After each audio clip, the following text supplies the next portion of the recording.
Yo voy a pedir a los demás que hagamos una oración para que la palabra que Dios ha puesto en mi corazón hoy compartir con todos ustedes sea de bendición, y tanto los niños que están en sus clases como nosotros que estamos aquí y los que están al otro lado sean bendecidos y ministrados con esta palabra que vamos a compartir en el día de hoy. Oramos al Señor. Señor, te damos muchísimas gracias por este culto que estamos celebrando en tu nombre, sabiendo que tú estás con nosotros aquí en medio, Señor. Gracias por tu fidelidad, gracias porque sentimos tu presencia, tu paz, tu calma. Y queremos pedirte ahora humildemente, Señor, que nos ayudes a exponer tu palabra y que sea de bendición para todos y cada uno de nosotros, Dios mío.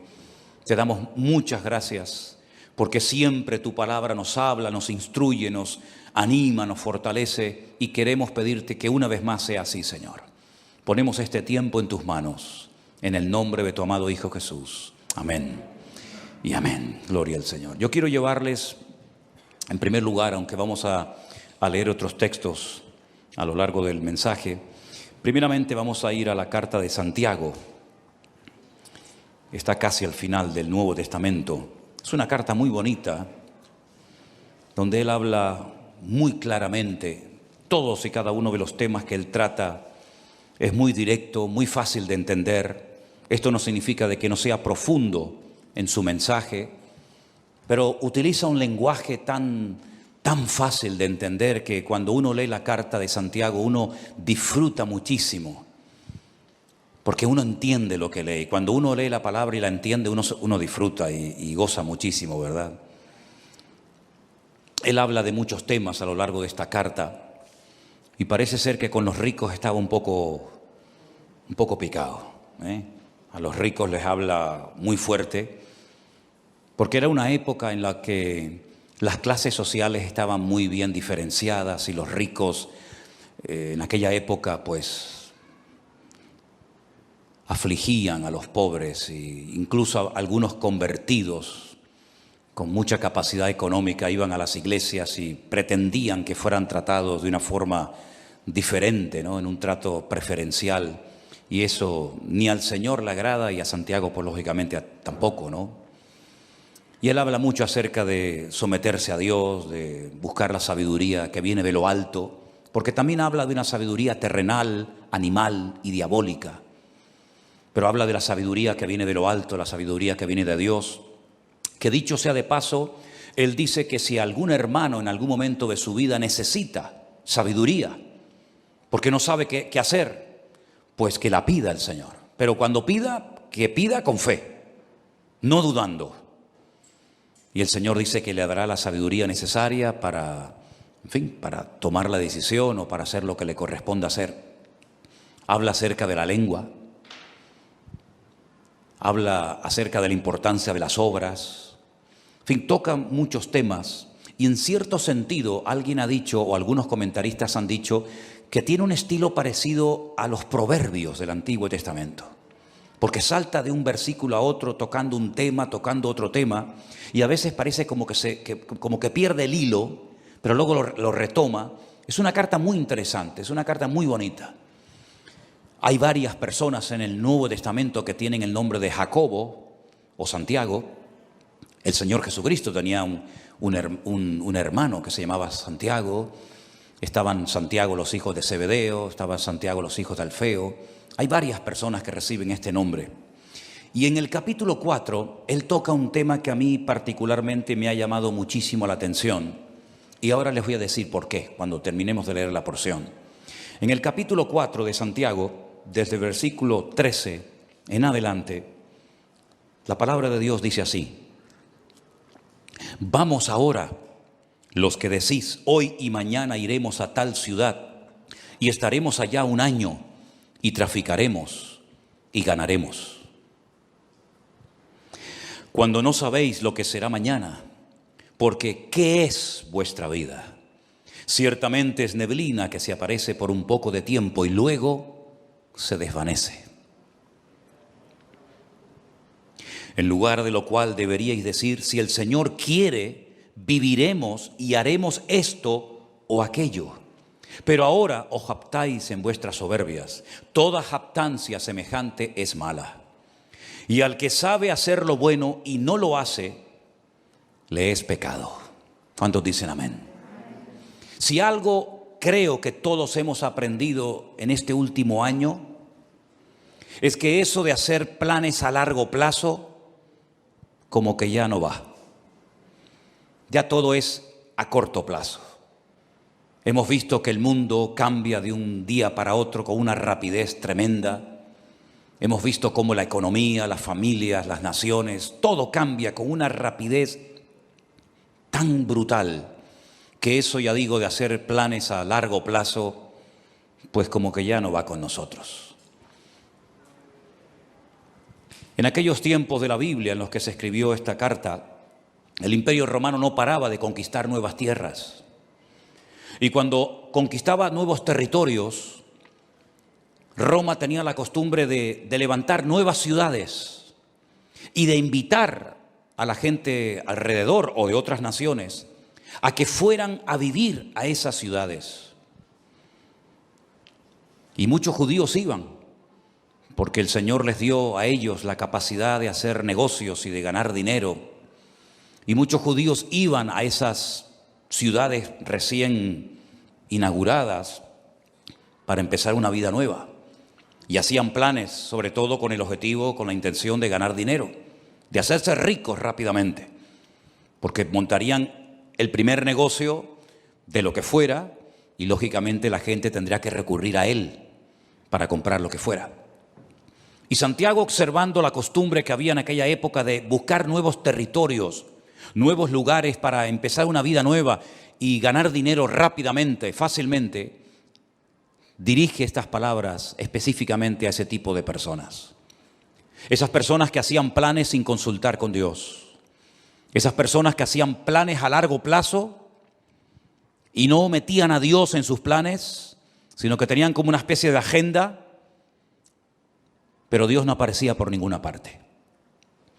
Y hay una clarísima advertencia para nosotros los creyentes hoy en día acerca de no hacer planes a largo plazo, porque es perder el tiempo y sobre todo cuando no consultamos con Dios podemos correr graves peligros. ¿Qué es la vida? Es el título del mensaje de hoy. Santiago dice que la vida es como una neblina que aparece por un poco de tiempo y cuando te das cuenta se ha desvanecido y se ha ido para siempre. La semana pasada fui a un tanatorio a darle la despedida a un hermano mucho más joven que yo, que tuvimos la oportunidad de conocerlo con 14 años y llevarlo a los pies de Cristo, y por un tumor que tenía en su cabeza, pues ya en este momento no está entre nosotros, sino que está en la presencia del Señor. Y algunos de ustedes lo conocieron, porque durante algún tiempo fue el batería de esta congregación, de esta iglesia, nuestro hermano Santi, que partía a la presencia del Señor la semana pasada. Y uno dice, Señor, una persona joven, una persona tan noble, ya no está entre nosotros, ¿verdad? La última vez que lo vi, me lo encontré en un centro comercial junto con su esposa. Nos saludamos y me pidió allí en el pasillo de ese centro comercial que orara por él. Y esa fue la última vez que lo vi. Y la próxima vez cuando supe algo de él es que ya no estaba entre nosotros. Y uno se queda como sorprendido, ¿verdad? Lo rápido que le pasó la vida a este hermano.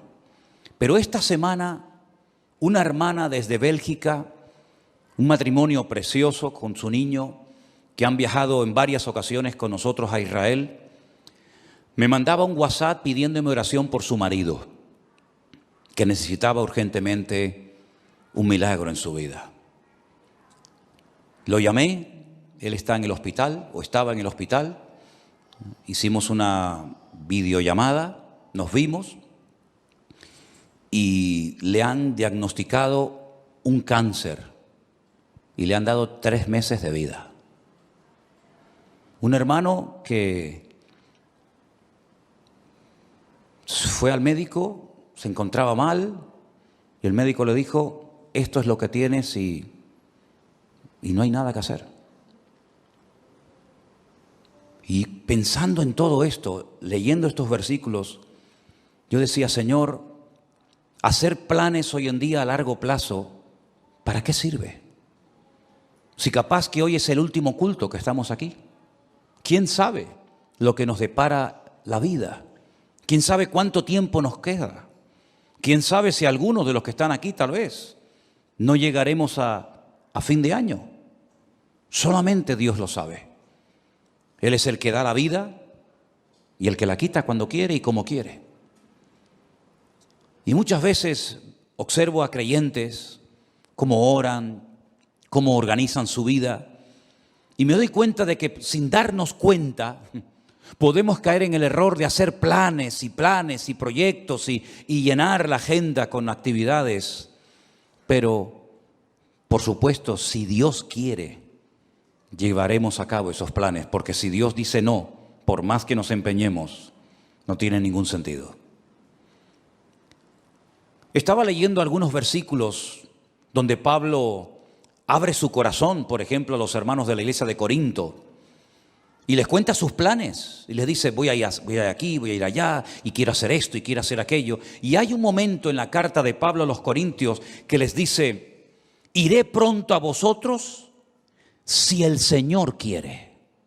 Me impactó mucho esa forma de hablar de Pablo. Yo iré pronto a vosotros, pero siempre y cuando el Señor quiera. Primera de Corintios 4:19. Más adelante en la misma carta dice, porque no quiero veros ahora de paso, pues espero estar con vosotros algún tiempo, si el Señor lo permite. Primera de Corintios 16:7.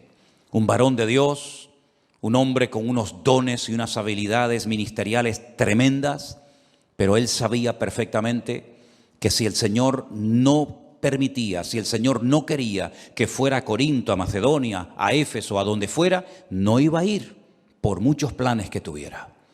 Y esa es la mentalidad con la que nosotros tenemos que movernos hoy en día.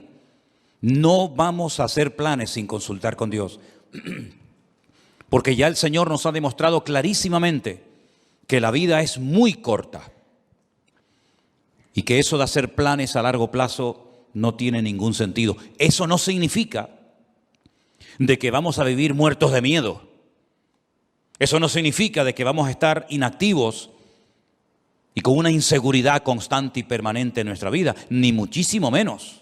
El miedo no es de Dios. La inactividad no es la voluntad de Dios para nadie. Y vivir con inseguridad constante y permanente, menos todavía. Una cosa es que sepamos que el tiempo está en las manos del Señor y otra cosa es que vivamos con miedo, inseguros, de brazos cruzados. Nada que ver en absoluto. El futuro no está en nuestras manos. No controlamos el factor tiempo. ¿Saben ustedes, hermanos, que hay 533 versículos en la Biblia que hablan acerca de la importancia del tiempo?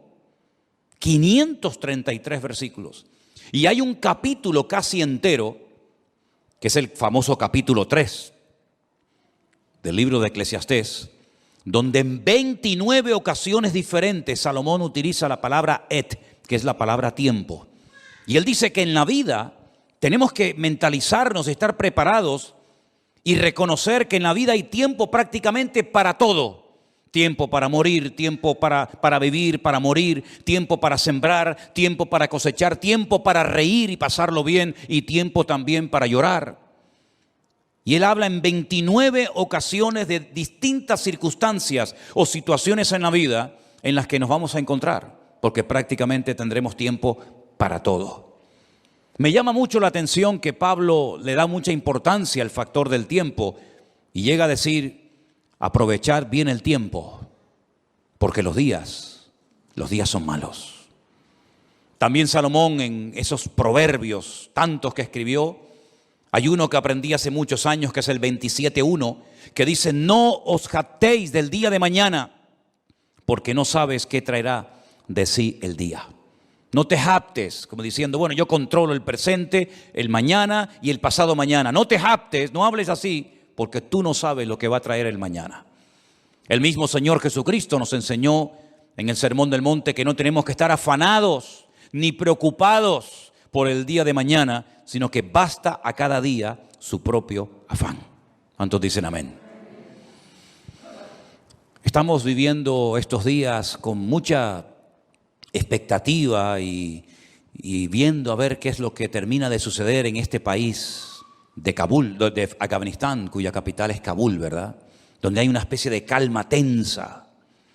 Cualquier cosa puede ocurrir en cualquier momento. Fíjense la cantidad de miles y de miles de personas que están desesperadas, tratando de salir como sea de ese infierno. Y creo que fue ayer o antes de ayer,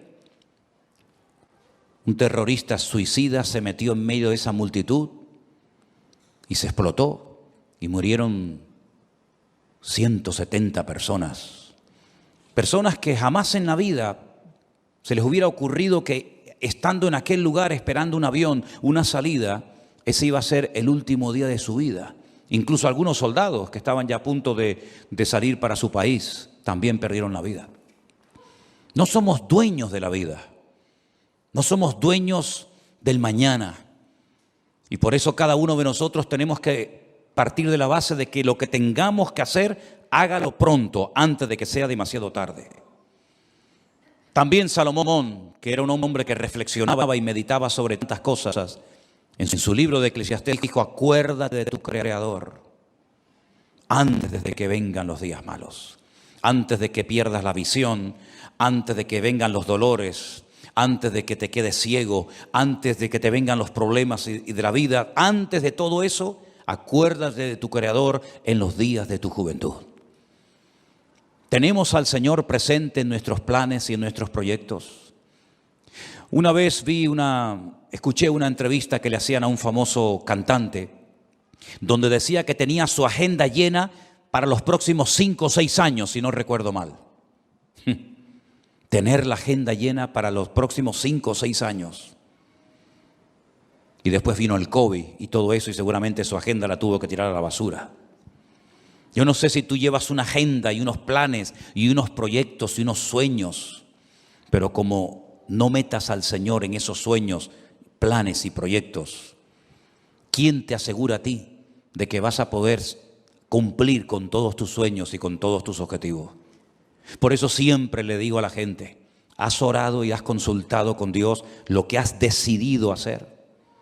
¿O simplemente te has limitado a informar a tus padres, informar a la iglesia, informar a Dios de lo que tú ya en tu corazón has decidido hacer? Esa es una mala costumbre. Por eso Santiago dice que el que sabe hacer lo bueno y no lo hace, está pecando. Y pecamos cuando informamos a Dios de los planes que ya hemos decidido llevar a cabo. Esa no es la actitud de un cristiano maduro. La actitud de un cristiano maduro que quiere agradar a Dios tiene que ser: Señor, esta es tu voluntad. ¿Quieres que haga esto? ¿Quieres que me dedique a esto? ¿Quieres que me quede aquí? ¿Quieres que me vaya para allá? En otras palabras, Señor, no quiero forzar circunstancias. No quiero que respaldes mis planes si no coinciden con tus planes. Que no se haga nunca nuestra voluntad, sino la de Dios en nuestras vidas. ¿Cuántos dicen amén? La vida se pasa volando. Curiosamente, el otro día Miriam estaba así como un poco mosqueada porque no le hace gracia cumplir 25 años. ¡Oh, qué tragedia! 25 años. Qué tremendo, ¿no? Si nos miramos a nosotros mismos, por lo menos en mi caso, no sé, en el vuestro, a mí la vida se me ha pasado volando. Ni me he enterado, pero aquí estoy, aquí he llegado. Pero tal vez por la actividad, tal vez porque hemos estado siempre metidos en las cosas del Señor y no hemos tenido prácticamente tiempo para aburrirnos. La vida pasa tan rápidamente que ahora te paras y dices: Señor, me queda menos de lo que ya he vivido. Incluso en el ministerio, a menos que Dios te dé una fuerza de un toro, lógicamente siempre le queda a uno menos vida de la que ya ha vivido cuando uno llega a ciertas edades, ¿verdad? Por eso qué importante ahora más que nunca, y sobre todo los jóvenes, los que todavía teóricamente tenéis muchos años por delante, que se acostumbren a consultar con el Señor todos los pasos que queréis dar. porque nadie de nosotros está vacunado en contra de errores, en contra de equivocarnos, sino más bien todo lo contrario. Yo recuerdo pasajes en la Biblia que me han hecho reflexionar mucho, como por ejemplo un día cuando el rey David le comenta al profeta Natán que tiene en su corazón el plan, el proyecto, la idea de construirle una casa a Dios, un templo.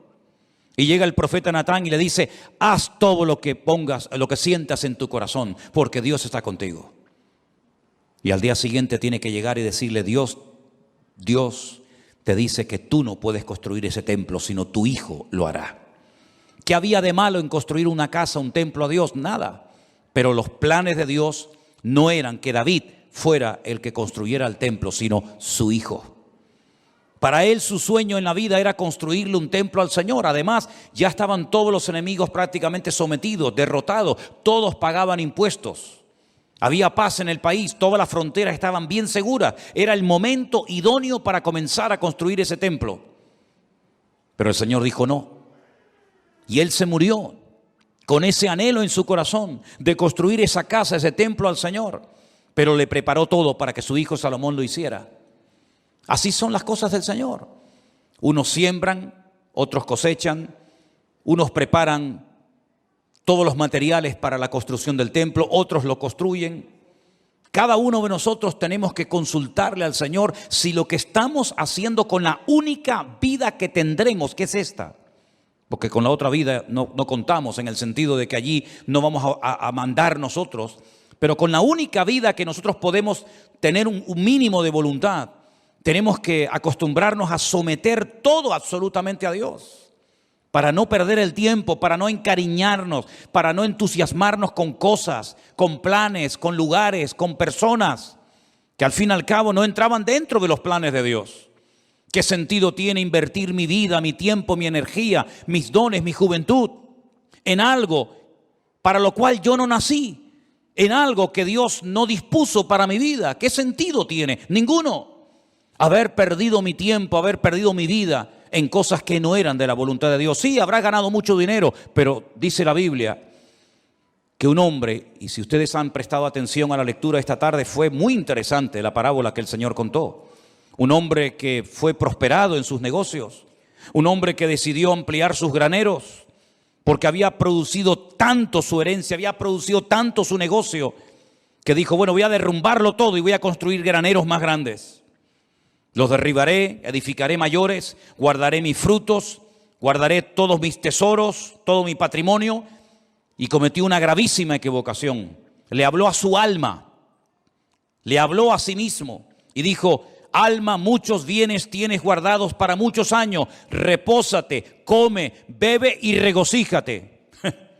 Y el Señor le dice: necio, estás hablando y comportándote como un necio. Tendrás dinero, tendrás mucho patrimonio, tendrás muchas cosas, pero eres un necio, porque la forma como hablas delata tu inmadurez. La forma como hablas no es de un hombre sabio. ¿Cómo le vas a decir a tu alma que todo lo que has acumulado es para que ahora reposes, comas, bebes y disfrutas de la vida? Si esta noche vienen a buscarte, a pedirte tu alma, ¿qué harás con todas tus riquezas?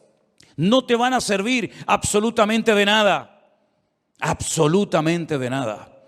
Dice: así es el que hace para sí tesoro, pero no es rico para con Dios. ¿Estás atesorando en Dios o estás atesorando para este mundo pasajero y efímero, que es como neblina que pasa rápidamente? Cuando uno observa a las personas del Antiguo Testamento, sobre todo al principio en el libro del Génesis, la cantidad de años que vivían, llegando a edades tremendas, como por ejemplo la del famoso Matusalén, que parece que no se moría nunca, ¿verdad? 100, 200, 300, 400, una barbaridad de años. Pero al final, por muchos años que vivieron, todos y cada uno de ellos murieron y partieron a la presencia de Dios. Y por muchos años que podamos vivir en este mundo, tarde o temprano tendremos que reconocer que en este mundo estábamos de paso. Tuvimos el privilegio de haber conocido a Cristo y de haber aceptado a Cristo como nuestro Señor y Salvador personal. de haber entendido el Evangelio.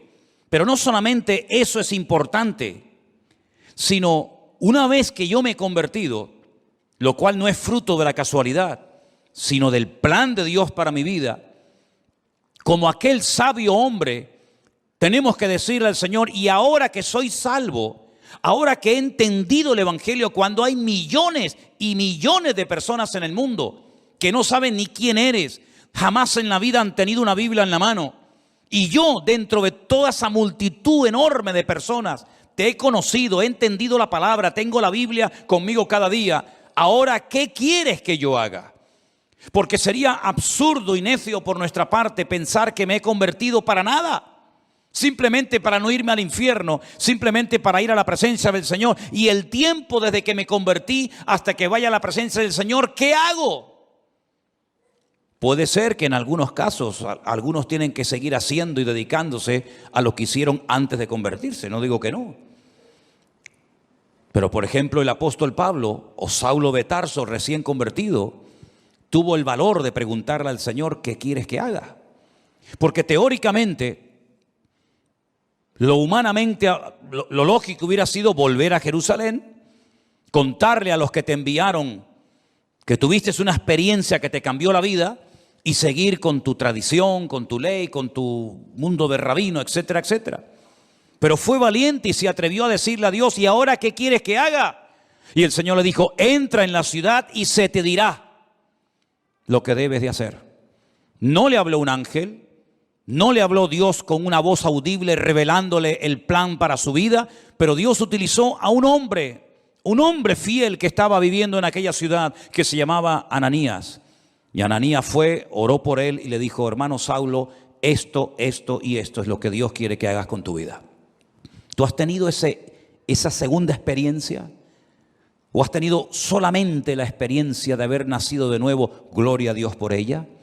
¿O has tenido la segunda experiencia de decir, no solamente me convertí, sino que además esperé en el Señor y el Señor me reveló cuál era su voluntad para mi vida? Yo sí la tuve, tanto la primera como la segunda. Le dije una noche al Señor, muy joven, ¿qué quieres hacer con mi vida? Y Él puso en mi corazón y las puertas se me abrieron y las circunstancias se dieron para que yo me preparara.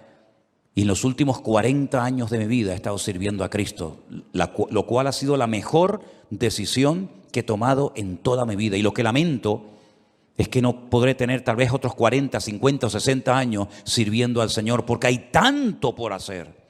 Hay tantas vidas que aún no han conocido a Cristo. Hay tanta palabra que aún queda por enseñar.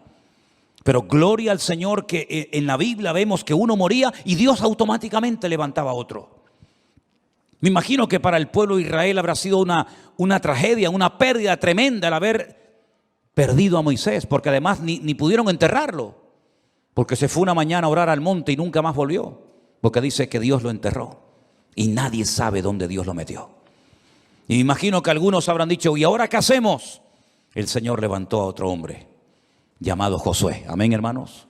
Y Josué terminó la tarea que Moisés no pudo acabar, que era la de introducir al pueblo de Israel en la tierra prometida y después distribuir la tierra proporcionalmente a todas y a cada una de las tribus de las familias.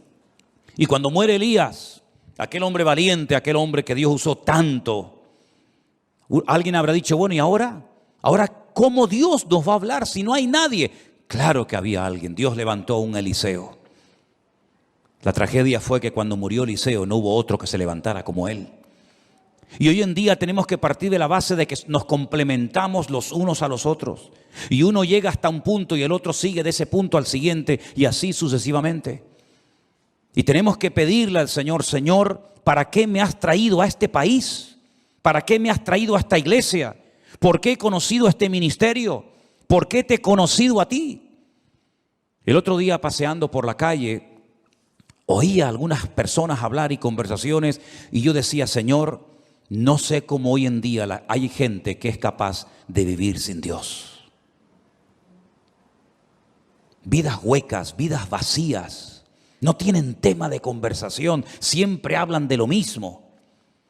Pones la televisión y llega un momento que dices, Dios mío, me siento como un bicho raro.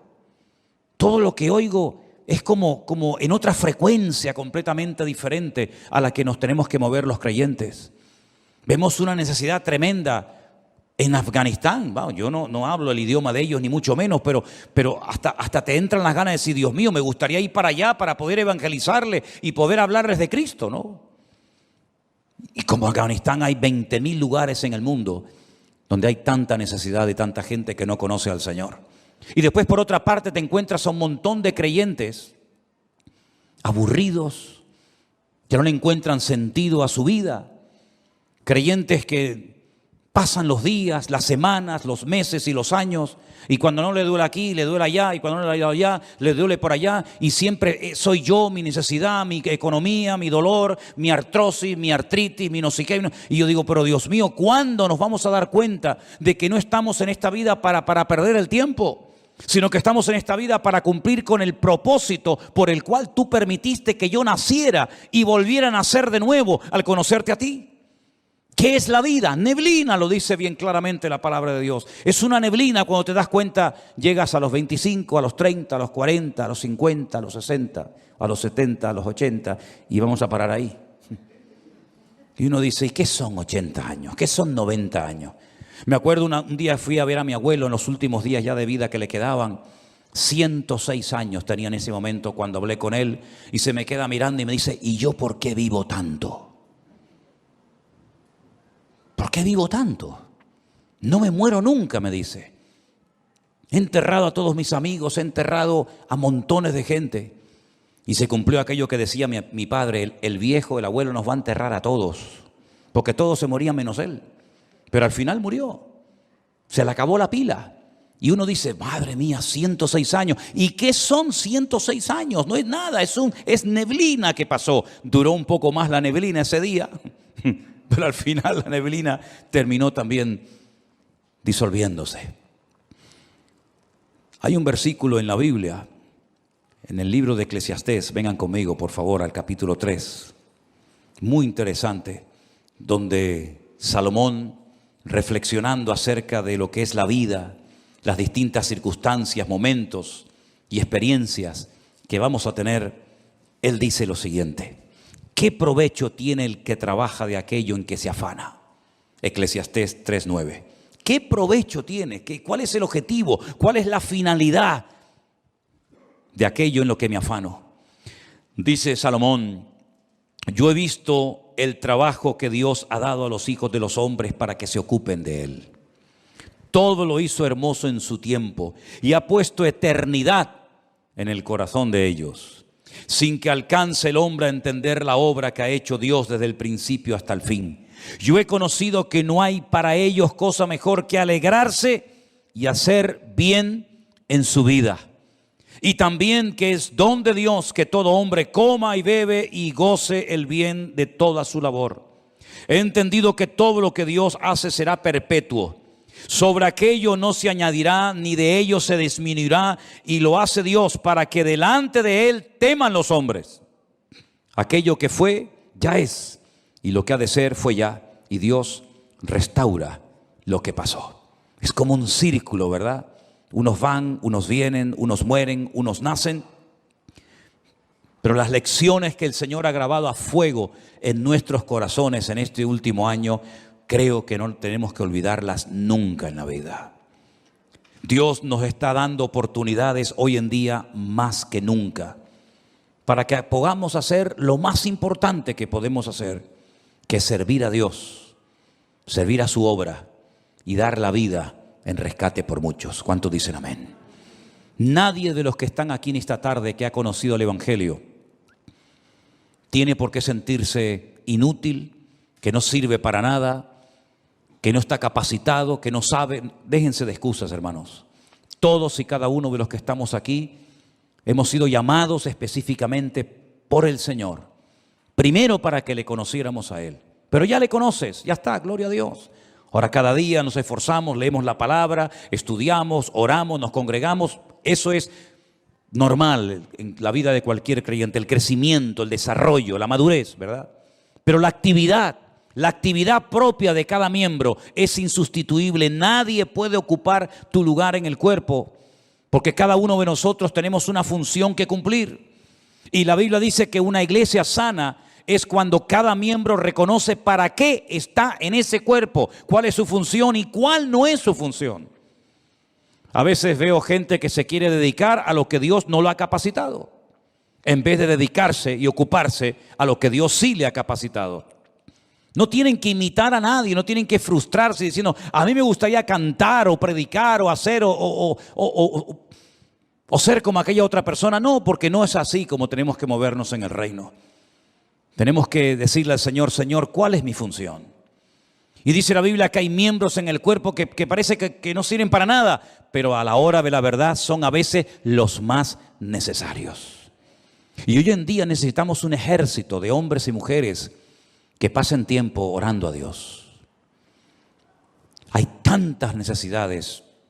Una de las cosas que más me golpea el alma cada día es cuando recibimos cientos de peticiones de auténticas tragedias, de niños que se están muriendo, de familias destrozadas, de gente que le han diagnosticado un cáncer, de gente que se encuentra, y es todos los días, peticiones y peticiones y peticiones, y necesitamos un ejército de personas que tomen conciencia de la realidad del mundo espiritual. El mundo espiritual está cambiando de una forma galopante, tremenda, y espero equivocarme en lo que voy a decir, el tiempo lo dirá. Pero probablemente cambios aún más brutales, más bruscos que los que hemos experimentado en este último año están en el horizonte. Desde hace años, simplemente para ponerles un pequeño ejemplo, desde hace años Israel viene advirtiendo al mundo del peligro de que una nación árabe se haga con armas atómicas. No hay ninguna nación árabe hoy en día en el mundo que disponga de armamento nuclear, ninguna. Pero hay una que Israel viene años diciendo están preparándose para tener su armamento nuclear, y me refiero concretamente a Irán, la antigua Persia. El Estado Mayor del Ejército de Israel acaba de anunciar hace unos días algo que muchas veces no aparece en los medios de comunicación, que en menos de 2 meses se calcula que Irán ya puede tener su armamento nuclear preparado y dispuesto.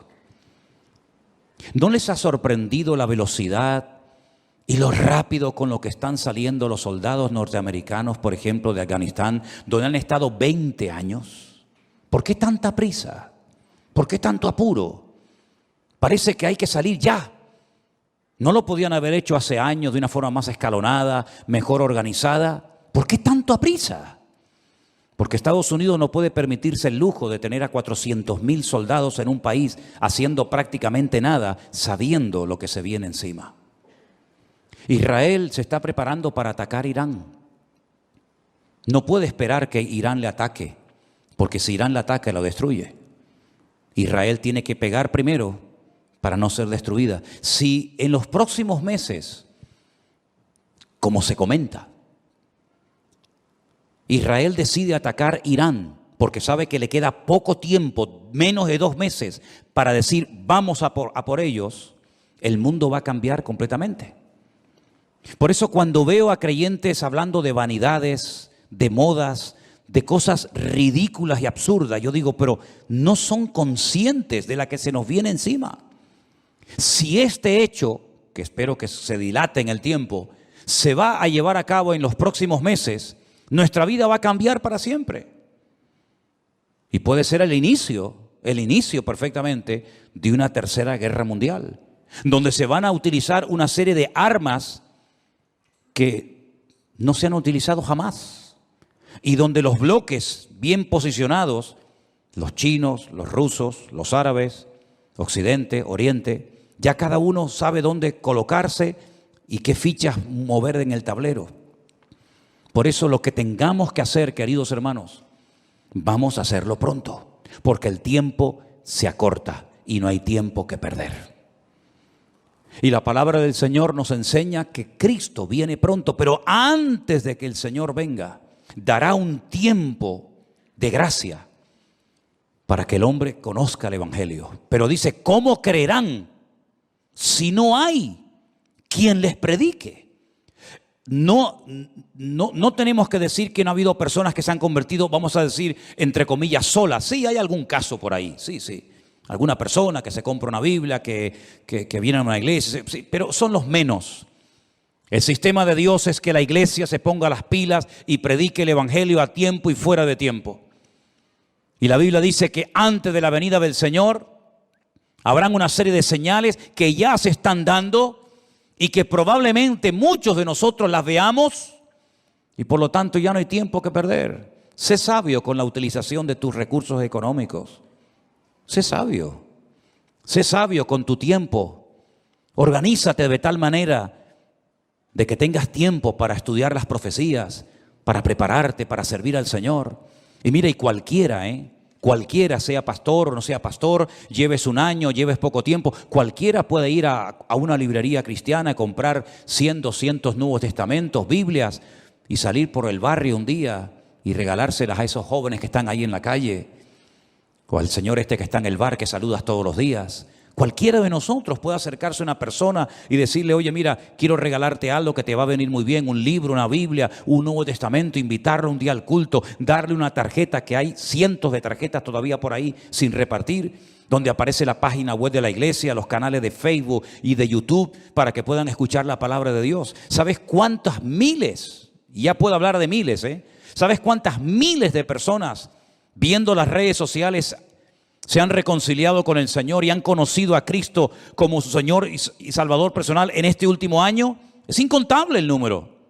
Es incontable. Me decía uno de los colaboradores que tenemos en Centroamérica, en Costa Rica, y dice, pastor, es imposible controlar esto, ya perdimos el control. Ya ni siquiera los grupos de WhatsApp nos sirven, porque ya hemos llegado a un límite en el que ya ahora tenemos que comenzar a meter a la gente en otros sistemas, porque ya el WhatsApp se nos ha quedado corto. Cientos y cientos y cientos y cientos, miles de personas. Me decía Priscila el otro día, que es una de las que atiende los correos, un promedio de 100 y pico correos cada día, ¿sí o no? Necesidades, peticiones, vengan para aquí, queremos bautizarnos, queremos casarnos, queremos abrir una iglesia, queremos que nos visiten todos los días, todos los días, todos los días. Por eso, mis queridos hermanos, no hay tiempo que perder. ¿Qué es la vida? Es neblina que se pasa, pero mientras estemos con vida, podemos ser útiles en las manos de nuestro Dios. Si usted se quiere dedicar a sus cosas sin tener en cuenta al Señor, sin meter al Señor en su agenda, Dios le bendiga. Pero necesitamos urgentemente de hombres y de mujeres que se tomen en serio este tiempo y que sepan que queda poco tiempo. Ya sé que es como un tópico, ¿no? La iglesia viene diciendo, los predicadores, los pastores, venimos diciendo hace años que queda poco tiempo, pero hermanos, hay que ser ciego, hay que ser una piedra para no darse cuenta de que nuestro mundo se está cayendo a pedazos. Cualquier momento que pongas la televisión te das cuenta de que el mundo está perdido. Sodoma y Gomorra está por todas partes. Las presiones, las tentaciones, la manipulación, etcétera, etcétera, que está viendo en nuestro tiempo, jamás en la historia lo habíamos vivido. De hecho, hasta la gente, si se han dado cuenta, hasta la gente ha cambiado. Yo hablo con gente prácticamente cada día y noto que la gente ha cambiado. Antes podías dialogar, hasta discutir de religión, discutir de Dios, discutir de Biblia, pero están como cauterizados, como robotizados. Ni sienten ni padecen. Antes discutías que si los católicos, que si los evangélicos, que si la Virgen, que si los santos. Hoy en día la gente está con una frialdad tan espectacular que ya no es como antaño, que el tema religioso, entre comillas, era una novedad. Hoy en día, ¿quién habla de Dios? ¿Quién habla de Biblia? Prácticamente nada. Es una de las señales de los últimos tiempos, la frialdad del mundo hacia Dios, pero que no sea la característica de la iglesia hoy en día para nosotros, porque la Biblia dice que el amor de muchos también en los últimos tiempos se enfriaría, mas el que persevere hasta el fin, ese será salvo. Y yo quiero ser de los que perseveran hasta el fin, para que ninguno me quite la corona que el Señor tiene preparada para mi cabeza. ¿Cuántos dicen amén? Cierra tus ojos ahí donde estás. ¿Qué es la vida? Es neblina que aparece y se desvanece rápidamente. Pon tu vida en las manos del Señor. Pon tu vida, tus recursos, tu juventud en las manos de Dios. Y te vas a dar cuenta de que no hay tiempo ni para estar desanimado, ni para estar triste, ni siquiera ni para pecar. No hay nada mejor que estar activo en las cosas del Señor. Si tu cabeza está todo el día pensando en lo material, todo el día pensando en lo económico, tienes un grave problema, querido hermano y hermana. Tienes un gravísimo problema. Si lo material te absorbe, si lo material te quita el sueño, si lo material te preocupa, quiere decir que no estás ocupado en las cosas del reino. Porque cuando uno está ocupado en las cosas del Señor, no está preocupado por nada ni por nadie. Y los tiempos en los cuales el Señor ha decidido que tú y yo vivamos son tiempos diferentes, muy parecidos a los tiempos de Noé, de violencia por todas partes, donde padres matan a sus hijos, donde se oyen pecados terribles que nunca antes se habían oído entre nosotros, de gente que hace locuras y le ha perdido el miedo a la muerte, le ha perdido el respeto a Dios. Y parece que cuanto más normas ponen, más fácil para algunos es quebrantarlas. Hay un endurecimiento, una frialdad, una soberbia, una arrogancia tan grande en la gente que se creen que porque tienen casa y coche y dinero y trabajo ya lo tienen todo. Y como la parábola que he contado en esta tarde, ¿de qué te sirve todo lo material si mañana te viene un infarto, si mañana te diagnostican un cáncer, si mañana te dicen que te quedan 2 o 3 meses de vida? ¿De qué te sirve el dinero? Dime, ¿de qué te va a servir? ¿De qué te va a servir tu carrera, tus estudios, tu coche, tu dinero, tu joya? De nada, de nada. Están muriendo gente por todas partes. Por todas partes está muriendo gente joven, gente mayor.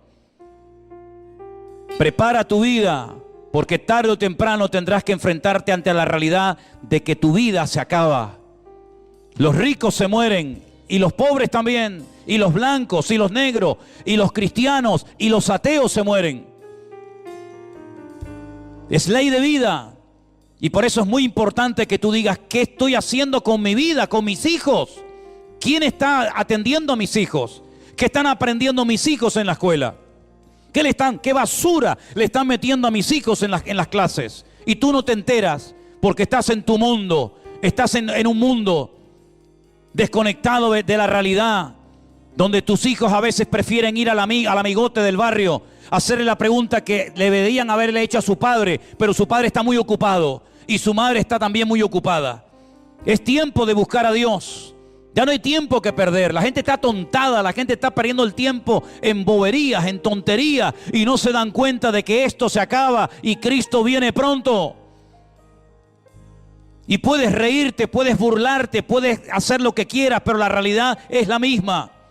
La semana pasada te acabo de decir, fui a enterrar a un amigo mío, un hermano más joven que yo. Y esta semana hablé por videoconferencia con otro hermano que le han dado 3 meses de vida y estamos orando para que Dios haga un milagro en su vida. Un hombre bueno, con un hijo, con una esposa, un hombre fiel, pero que le ha tocado esto en la vida. ¿Y quién no te dice a ti que mañana te puede tocar a ti? ¿O qué te crees que vas a vivir aquí en esta vida toda la eternidad? Estamos de paso, queridos hermanos y amigos. ¿Saben cuánta gente cada día muere sin esperanza? ¿Saben cuánta gente se quita la vida? ¿Saben cuántos jóvenes están aburridos porque no tienen nada? Ni trabajo, ni estudio, ni familia, ni nada. Es tiempo de hablar de la esperanza y de la fe que tenemos en nuestro Dios, porque solamente Dios puede salvar a España. Ningún partido político, ningún hombre puede salvar esta nación. Esta nación está en coma hace muchos años. El mundo está en coma. Las familias están destruidas. Y no es que esto sea un mensaje apocalíptico para asustar a nadie, es que hay que ser ciego para no darse cuenta. Hasta hace pocos años Venezuela era una maravilla de país. Miren cómo está hoy en día. Hasta hace no muchos años otros países donde la gente iba a buscar trabajo Hoy en día están hechos pedazos y la gente desesperada por salir. Las imágenes de esos niños en cloacas con agua putrefacta hasta la cintura, esperando que un soldado tenga un poco de piedad y de misericordia para montarlo en un avión y salir del infierno, son realidades que están ocurriendo hoy en día en el mundo. La gente sigue pensando en el fútbol, la gente sigue pensando en sus vacaciones. Sigan jugando, sigan jugando. Pero es tiempo de buscar a Dios. No hablo de una religión, no hablo de una iglesia, hablo de Dios. Hablo de buscar al Dios vivo que puede traer esperanza a tu familia. Hablo de un Dios poderoso que puede traer esperanza a tu casa. No hablo de una iglesia, no hablo de una religión. Hablo de un Dios que te amó tanto, que murió en la cruz para que tengamos esperanza y para que no nos muramos con una depresión, amargado de la vida. Señor, en el nombre de Jesús queremos orar en este momento por las naciones de la tierra, por esta nación de España que te ha dado la espalda y con su soberbia y con su arrogancia se creen sabios y son necios, Señor, porque le han dado las espaldas a Dios, y no hay mayor necedad que renunciar a Dios y a su palabra. Señor, en el nombre de Jesús, ten misericordia de estas naciones. Usa a tu amada iglesia en este tiempo para que podamos en el nombre de Jesús llevar este mensaje de vida, de esperanza, de fe y de amor a miles de corazones que hoy están desesperados, que hoy no tienen ganas de vivir, sin trabajo, enfermos, desilusionados de la vida, hartos de todo. Señor, úsanos. Y te pido, Dios mío, que podamos ser gente útil en este tiempo y que a muchos se le caigan las escamas, la venda de los ojos y se den cuenta de que el tiempo se acorta y de que el mundo no va a ir a mejor. El mundo, según tu palabra, va a ir de mal en peor, y por eso es tiempo de buscar a Dios, de tener fe en Dios y de no perder más el tiempo en estupideces que no sirven para nada. Señor, ayúdanos, guárdanos, Padre Santo, de las vanidades de este mundo, de perder el tiempo, y ayúdanos, Señor, a mantenernos firmes en la fe. En el nombre de tu amado Hijo Jesús. A ti la gloria y a ti la honra. En el nombre de Jesús. Bendito sea tu nombre.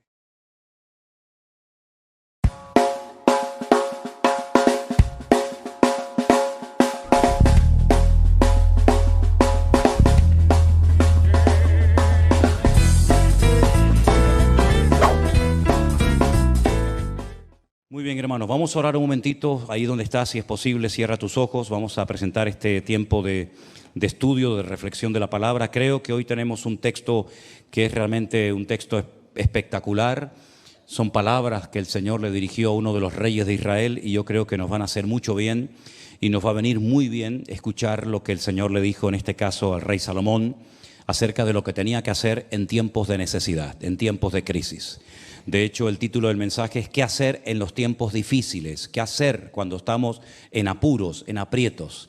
La Biblia nos da la respuesta y esta noche la vamos a estudiar. Padre, muchas gracias por este privilegio, este placer que nos das de poder estar aquí juntos en tu iglesia, Señor, con tu pueblo. Te pedimos, Señor, que en esta tarde tú abras nuestros corazones, nuestros oídos, que estemos atentos, que queramos, Señor, recibir esta palabra y que tu Espíritu Santo nos pueda hablar y ministrar claramente, para que podamos en todo momento saber cómo tenemos que comportarnos, cómo tenemos que vivir, cómo tenemos que actuar en este tiempo difícil y peligroso en el que vivimos, pero donde tu palabra nos enseña y nos muestra claramente lo que tenemos que hacer y también lo que no tenemos que hacer. Padre, nos ponemos en tus manos y te daremos a ti siempre toda la gloria y la honra en el nombre de Jesús. Amén y amén. Quiero llevarles en primer lugar al texto de Segunda de Crónicas, capítulo 7, verso 14. Recién se acaba de inaugurar el templo. Es un día de júbilo. La gente está contenta, gozosa. Durante varios días, Salomón ha estado convocando al pueblo para que vinieran a Jerusalén a una santa convocatoria para celebrar juntos el hecho de que por primera vez en la historia el pueblo de Israel ya tiene su templo, el lugar donde Dios ha dicho que va a morar, el lugar donde Dios va a residir, donde va a poner su gloria, el lugar donde va a estar colocada el arca de la alianza con todo lo que lleva dentro, ¿verdad? Y va a ser un lugar de encuentro. 3 veces al año las tribus de Israel van a tener que subir a Jerusalén a celebrar una serie de fiestas, y a honrar y a servir al Señor con sus ofrendas, con sus diezmos, con sus cánticos, etcétera, etcétera. Salomón ora una oración muy larga, una oración que está en la Biblia y que nos enseña que a veces los que oran demasiado largo es porque después a lo mejor en privado oran muy poco, porque que yo sepa, Salomón no fue o no es conocido como un hombre de oración. Es un hombre que hizo una gran oración, muy larga, muy extensa, muy bonita, muy profunda, todo lo que ustedes quieran. Hizo una serie de sacrificios, pero ahí se quedó todo.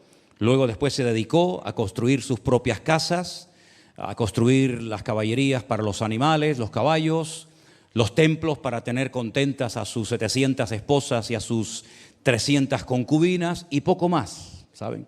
Ahora bien, como el Señor sabía perfectamente que de esa etapa de júbilo, de gozo y de aparente consagración iba el pueblo tarde o temprano a entrar en una etapa de crisis, de bancarrota espiritual, corrompiéndose, dejándose arrastrar y seducir por las costumbres de los pueblos paganos que vivían en Canaán en aquella época y en sus alrededores, hay un momento en el que Dios le habla muy claramente a Salomón y le dice lo que tiene que hacer el pueblo y todos sus hijos a lo largo de la historia en momentos difíciles, en momentos de crisis.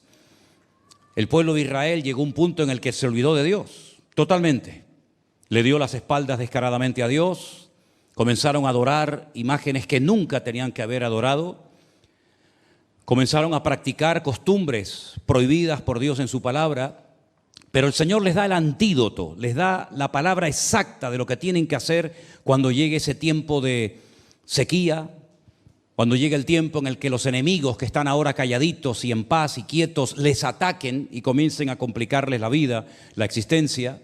Cuando comiencen las cosas a ponerse difíciles en la vida, el Señor les dice con mucho tiempo de antelación lo que tienen que hacer para salir de ese callejón sin salida. Y esa respuesta de Dios, esa solución de parte de Dios, se encuentra, ya digo, en 2 de Crónicas, capítulo 7, verso 14, un versículo muy conocido, probablemente muchos de ustedes lo conozcan de memoria, y que dice así: si se humillare mi pueblo, sobre el cual es invocado mi nombre, y oraren y buscaren mi rostro y se convirtieren de sus malos caminos, entonces yo oiré desde los cielos y perdonaré sus pecados y sanaré su tierra. 4 pasos fundamentales para obtener nuevamente la bendición y el respaldo del Señor.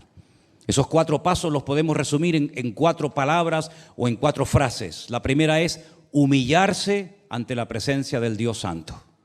La segunda es orar a Dios. La tercera es buscar su rostro o su presencia, que es lo mismo.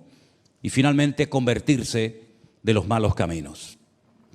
Se supone que cuando una persona, una familia, un país está pasando un momento difícil, lo mejor que puede hacer es humillarse, darle un palo al ego, dejar a un lado el orgullo, la arrogancia, la soberbia, la superficialidad, humillarse delante del Señor con sinceridad. Pero lamentablemente no siempre es así. Yo he conocido personas que están ya en una fase terminal y hemos ido a orar por ellos, hemos ido a visitarles y al pedirles que si quieren orar, nos han dicho no quiere entregarle su corazón al Señor, no quiere pedirle perdón por sus pecados sabiendo que le quedan probablemente minutos de vida, no. Y nos hemos encontrado con casos así, de personas que incluso en el peor momento de su vida, y me recuerdo al ladrón no arrepentido en la cruz, ¿verdad? Uno de los malhechores que estaban al lado del Señor, dice la Biblia que mientras el otro le dijo al Señor, acuérdate de mí cuando vengas en tu reino, el otro más bien se burlaba y le injuriaba y se metía con el Señor. Así hay mucha gente hoy en día que ni siquiera en el peor momento de su vida, en la crisis más profunda de su matrimonio, de su economía, incluso estando enfermos con un diagnóstico de muerte, ni siquiera así se humillan. Sin embargo, la palabra del Señor nos enseña, por ejemplo, hay un salmo precioso que es el Salmo 118, les aconsejo su lectura, donde el salmista dice, desde la angustia invoqué al Eterno y el Eterno me respondió, porque mejor es confiar en Dios que confiar en los hombres o en los príncipes. Y ese es el centro de la Biblia. Si partiéramos la Biblia en dos partes, el centro de la Biblia es ese versículo que dice: mejor es confiar en Dios que confiar en el hombre o en los príncipes. Ahora bien, cuando nos humillamos delante de Dios, es porque reconocemos que lo que nos está pasando no es culpa de Dios. Cuando nos humillamos delante de Dios es porque estamos reconociendo su justa justicia, su soberanía, su autoridad divina. Algo he tenido que hacer mal, algo estamos haciendo mal para que el país vaya de mal en peor, para que mi vida no sea una vida próspera, una vida bendecida, una vida respaldada por el favor de Dios. Entonces reconozco que tengo que hacer un cambio, tengo que cambiar de actitud, y lo mejor que puedo hacer es humillarme ante la presencia del Señor. Siempre cuando nos humillamos delante del Señor, siempre lo que va a suceder a continuación siempre será positivo, siempre será un buen resultado a nuestro favor.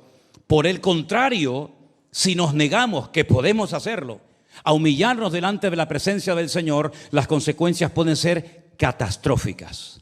Y voy a ponerles dos ejemplos de dos personajes de la Biblia para que ustedes vean lo que puede ocurrir cuando una persona se niega a humillarse delante de la presencia del Señor. Por ejemplo, tenemos una porción en Segunda de Crónicas, capítulo 36, versículo del 7 al 11. Vamos a leer esta porción tan interesante que nos dice lo siguiente. Segunda de Crónicas, capítulo 36. Vamos a leer, si quieren, a partir del versículo 11. Y dice así: de 21 años era Sedequías cuando comenzó a reinar, y reinó 11 años en Jerusalén. Hizo lo malo ante los ojos del Señor su Dios, y no se humilló. No se humilló delante del profeta Jeremías, que le hablaba de parte de Dios. Se rebeló a sí mismo contra Nabucodonosor, al cual había jurado por Dios y endurecido su cerviz, y obstinó su corazón para no volver al Señor, el Dios de Israel. Es un hombre que sabe lo que tiene que hacer. Él conoce la Escritura. Él no es un pagano. Él sabe lo que le había dicho el Señor tiempo atrás al rey Salomón en casos de crisis. Pero dice la Biblia que no se humilló. Y si seguimos leyendo el reinado de Sedequías, en el verso 16 dice: mas ellos hacían escarnio de los mensajeros de Dios, menospreciando sus palabras, burlándose de sus profetas, hasta que subió la ira de Dios contra su pueblo, y dice: y no hubo ya remedio. Ya no había nada que hacer. Cruzaron la línea. Sabían lo que tenían que hacer. Sabían que el camino correcto era humillarse, pedir perdón delante del Señor. Pero dice que se rebelaron contra Dios, contra toda la autoridad del tiempo presente. Y dice la Biblia que por no querer humillarse, las consecuencias en la vida del rey Ezequías fueron terribles. Ustedes me acompañan a Jeremías capítulo 52. Es increíble lo que vamos a leer ahora. Dice la palabra de Dios en Jeremías capítulo 52. Si quieren, leemos a partir del versículo 7. Jerusalén es sitiada. El ejército del rey Nabucodonosor está rodeando la ciudad. La gente muere de hambre. Lo están pasando realmente mal. No hay escapatoria. Y dice que llegó el momento en el que se abrió una brecha en el muro de la ciudad. Ellos creían que como tenían el templo de Jerusalén dentro de las murallas, no iba a pasar nada. Aunque fueran idólatras, rebeldes, desobedientes, no pasa nada. Sin embargo, dice aquí que llegó el momento en el que fue abierta una brecha en el muro de la ciudad, y todos los hombres de guerra huyeron. Y salieron de la ciudad de noche por el camino de la puerta entre los dos muros que había cerca del jardín del rey, y se fueron por el camino del Arabá, eso es, al desierto, estando aún los caldeos junto a la ciudad alrededor. Versículo 8. Y el ejército de los caldeos siguió al rey, y alcanzaron a Sedequías, aquel que no se quería humillar, ¿se acuerdan? Aquel que no se quería postrar delante del Señor. Dice que lo alcanzaron en los llanos de Jericó. Fíjese el camino desde Jerusalén hasta Jericó, hay un buen recorrido. Allí lo alcanzaron porque lo abandonó su ejército. Entonces, escuchen, prendieron al rey y le hicieron venir al rey de Babilonia a Ribla. Ribla es Siria. Para que sepan que cada vez que lean el nombre de Ribla, estamos hablando de Siria. en tierra de Hamat, donde pronunció sentencia contra él. Escucha, degolló el rey de Babilonia a los hijos de Sedequías delante de sus ojos. Qué terrible escena, ¿no? Ver que el rey de Babilonia está haciendo eso terrible en contra de tus hijos. También degolló en Ribla a todos los príncipes de Judá. No obstante, el rey de Babilonia solo, gracias a Dios, no solo, ¿no? Solo le sacó los ojos a Sedequías. Le ató con grillos y lo hizo llevar a Babilonia y lo puso en la cárcel hasta el día que murió. Él sabía lo que tenía que hacer. Todo esto se podía haber evitado. Esta tragedia nacional, miles de personas muertas, sus propios hijos, mira la forma como mueren. Él queda ciego porque le arrancan los ojos, se lo llevan a Babilonia como si fuera un animal tirado por cadenas. Allí murió en una mazmorra. Todo eso se podía haber evitado si él hubiera hecho lo que dice Segunda de Crónicas 7:14. La solución, el remedio divino. Si mi pueblo se humillare, pero hemos leído que él no quiso humillarse. Y el que no quiere humillarse delante de Dios, pues que se atenga a las consecuencias. Amén, hermanos. Hay cosas en la vida que podemos evitar si hacemos lo que Dios manda. Si ponemos en práctica la palabra de Dios, se pueden evitar muchas cosas. Problemas económicos, problemas matrimoniales, problemas incluso hasta físicos. Muchas cosas se pueden evitar en la vida. Pero si sigues, como decimos en Canarias, R que R, sin querer humillarte, siempre con las plumitas del pavo real desplegadas, bueno, hijo, atente a las consecuencias. Sedequías no tenía por qué haber muerto así. Tenía nada más y nada menos que en la ciudad al profeta Jeremías. Él no podía haber dicho, es que yo no sé qué hacer, no tengo palabra de Dios, no conozco la escritura. Él sabía perfectamente lo que tenía que hacer, pero no quiso cambiar. Dice incluso que quiso matar al profeta Jeremías. El Señor lo salvó milagrosamente. Lo azotaron, lo metieron dentro de una cisterna para que se ahogara, ¿verdad? Sin embargo, el Señor protegió a Jeremías, que vivía en la misma ciudad, que fue atacado por el mismo ejército de Nabucodonosor, pero sin embargo, fíjense a Ezequías lo que le pasa. Algo que se podía haber evitado si se hubiera humillado delante de la presencia del Señor. Es un versículo realmente poderoso el que tenemos delante en esta tarde, porque encontramos los 4 pasos para una restauración segura en el Señor. Un paso nos lleva al otro. Cuando nos humillamos delante del Señor es porque reconocemos nuestra bancarrota espiritual, porque hemos llegado a la conclusión de que por nosotros mismos no vamos a salir del pozo de la desesperación. Lo mismo le tuvo que pasar a Jonás cuando llegó a lo más bajo, al vientre de aquel enorme pez. Dice que allí se humilló e invocó el nombre del Señor y Dios lo sacó de aquella desesperación tan grande en la que estaba. Cada vez que nosotros nos humillemos delante de la presencia del Señor, siempre vendrán bendiciones, lluvia de bendiciones a nuestras vidas y a nuestras familias. ¿Cuántos dicen amén? Pero no es suficiente con humillarse, no es suficiente con reconocer el error, el pecado, sino que el segundo paso es orar. Si mi pueblo se humillare y orare, invocar en mi rostro, es un segundo paso fundamental. Pero en este punto de la oración, quiero recordarles un versículo del Nuevo Testamento, concretamente de la carta de Santiago, que dice que la oración eficaz del justo es la que puede mucho. No la oración en sí misma, no. La oración eficaz del justo es la que puede mucho. La pregunta es, ¿qué ingredientes tiene que tener una oración para que sea eficaz? Porque el objetivo no es simplemente orar. El objetivo es que cuando oremos obtengamos la respuesta, ¿sí o no? Eso es lo que confiamos y esperamos todos. Esta es la confianza que tenemos en Él, que si pedimos alguna cosa conforme a su voluntad, Él nos oye. Y si sabemos que Él nos oye, tenemos las peticiones que le hayamos hecho. Pero ¿cuáles son, los ingredientes bíblicos, divinos, para que podamos decir, he orado eficazmente, ahora solamente me queda esperar pacientemente, con gozo, en la presencia del Señor hasta que Él responda a mi oración?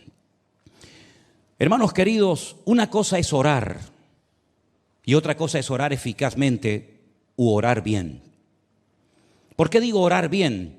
Porque yo he llegado a la conclusión de que nuestro nivel de madurez, nuestro crecimiento espiritual se manifiesta muchas veces por la forma como oramos, la forma como pedimos, la forma como nos presentamos delante del Señor. Habla mucho del tipo de persona espiritualmente hablando que tú eres.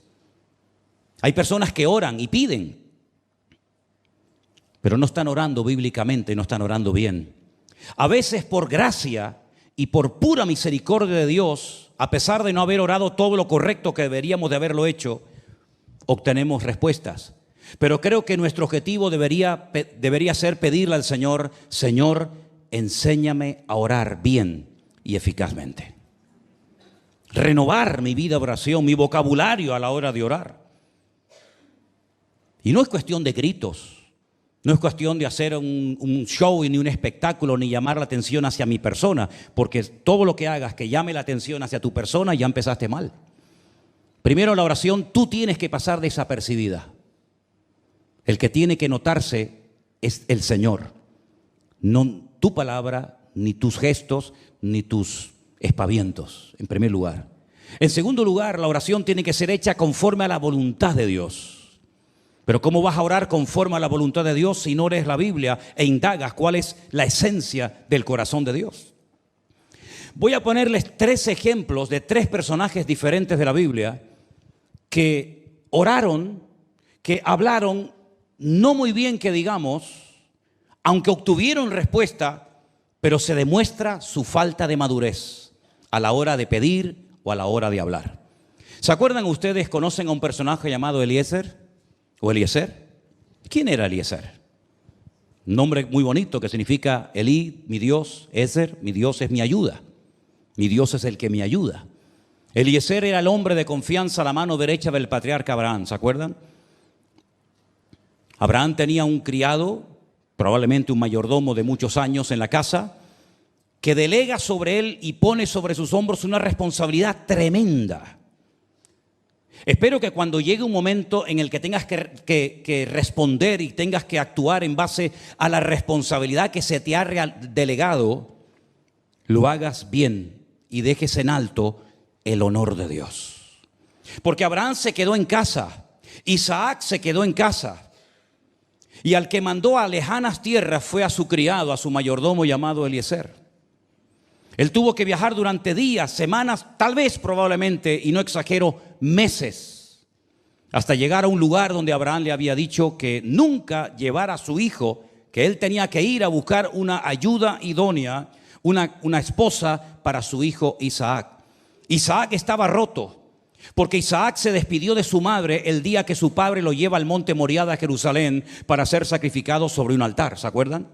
Él se despide, le da el último beso, le da el último abrazo a su madre Sara. Sara sabe perfectamente lo que Abraham se trae entre manos. Sara no era tonta, Sara sabía perfectamente que un sacrificio lleva fuego, leña, cuchillo y víctima. Y aquí van 3 elementos, pero falta uno, y ella sabe perfectamente que aquí pasa algo raro. Se despiden, la madre del hijo se dan un abrazo y Isaac nunca más volvió a ver a su madre. Probablemente murió de tristeza, murió de dolor. Porque ella sabe que eso es lo que Dios le ha pedido a su marido. Y ella no se pone como una loca gritando en la puerta de su tienda de campaña: no te lo lleves, es mi hijo, yo lo quiero, llévate al otro. ¿Por qué haces esto? ¿Pero qué tipo de Dios tenemos? Sino que ella acata la voluntad de Dios, se despide de su hijo se va. Ella cree que nunca más lo volverá a ver, y cuando ellos regresan, Sara ya ha muerto. Y nunca más la volvió a ver a su madre. Y él, de pena, de dolor, dice que salía todas las tardes al campo a meditar. Y se iba junto a un pozo, por cierto, que tiene mucha historia, se llama el Pozo del Viviente que me ve, y allí meditaba y allí reflexionaba. Y dice que entonces es cuando el padre toma la decisión. Ya Isaac tiene 40 años, ya no es un niño. Le dice a Eliezer: mira, es tiempo de que vayas a buscar una esposa para mi hijo. Después, cuando vino su esposa, Rebeca, dice la Biblia que se consoló. El vacío que había dejado su madre en su corazón, su esposa lo llena, y bueno, todos conocemos el resto de la historia. Pero fíjate qué interesante a lo que voy, a la hora de orar bien o de hablar bien. Eliezer emprende un largo viaje para ir a buscar a la esposa del hijo de su amo. Se ve que no es un hombre de oración, conoce al Dios de Abraham, evidentemente, pero no es un hombre, digamos, comprometido con Dios, ni tiene la fe, ni mucho menos de Abraham. Pero él va en obediencia a un encargo que su amo le ha dado, que es muy importante. El futuro está en las manos de él en ese momento. Y cuando llega a un pozo, él dice, la primera que salga y me dé de beber agua a mí y a mis camellos, esa me la llevo. ¿Cómo? ¿Sabes lo que estás diciendo? Y si viene una idólatra, si viene una pagana, si viene una prostituta, esa es la primera que venga y me dé agua y encima le dé de beber a mis 10 camellos que tienen que beber cada uno 100 litros de agua, ¿esa es la que yo me voy a llevar? ¿Así de fácil? ¿Así de superficial? Bueno, sabemos que Dios tuvo misericordia por amor a Abraham y también por amor a Isaac, pero eso no es una forma madura de orar. Esa no es una forma correcta de orar, de pedir a Dios. Generalmente la gente inmadura, la gente poco conocedora de la Escritura están siempre poniendo pruebas y le dicen a Dios, confírmame hoy por la palabra que esto, o confírmame hoy con este predicador. Así son la gente inmadura, las personas que no saben moverse en el reino, las personas que siempre buscan o confirmación o que alguien le ponga la mano encima y le ore o le profetice o le diga esto o aquello, ¿verdad? Y aquí está Eliezer, ahora solo, no está Abraham, no está Isaac, él está solo, entre comillas, ante el peligro, y a él no se le ocurre otra cosa que sí, la primera que me dé agua, esa me la llevo. ¿Será una mujer espiritual? ¿Estará casada? ¿Será viuda? ¿Será soltera? ¿O será como aquella que tuvo 5 maridos y el que ahora tiene no es el tuyo, que también fue a sacar agua a un pozo?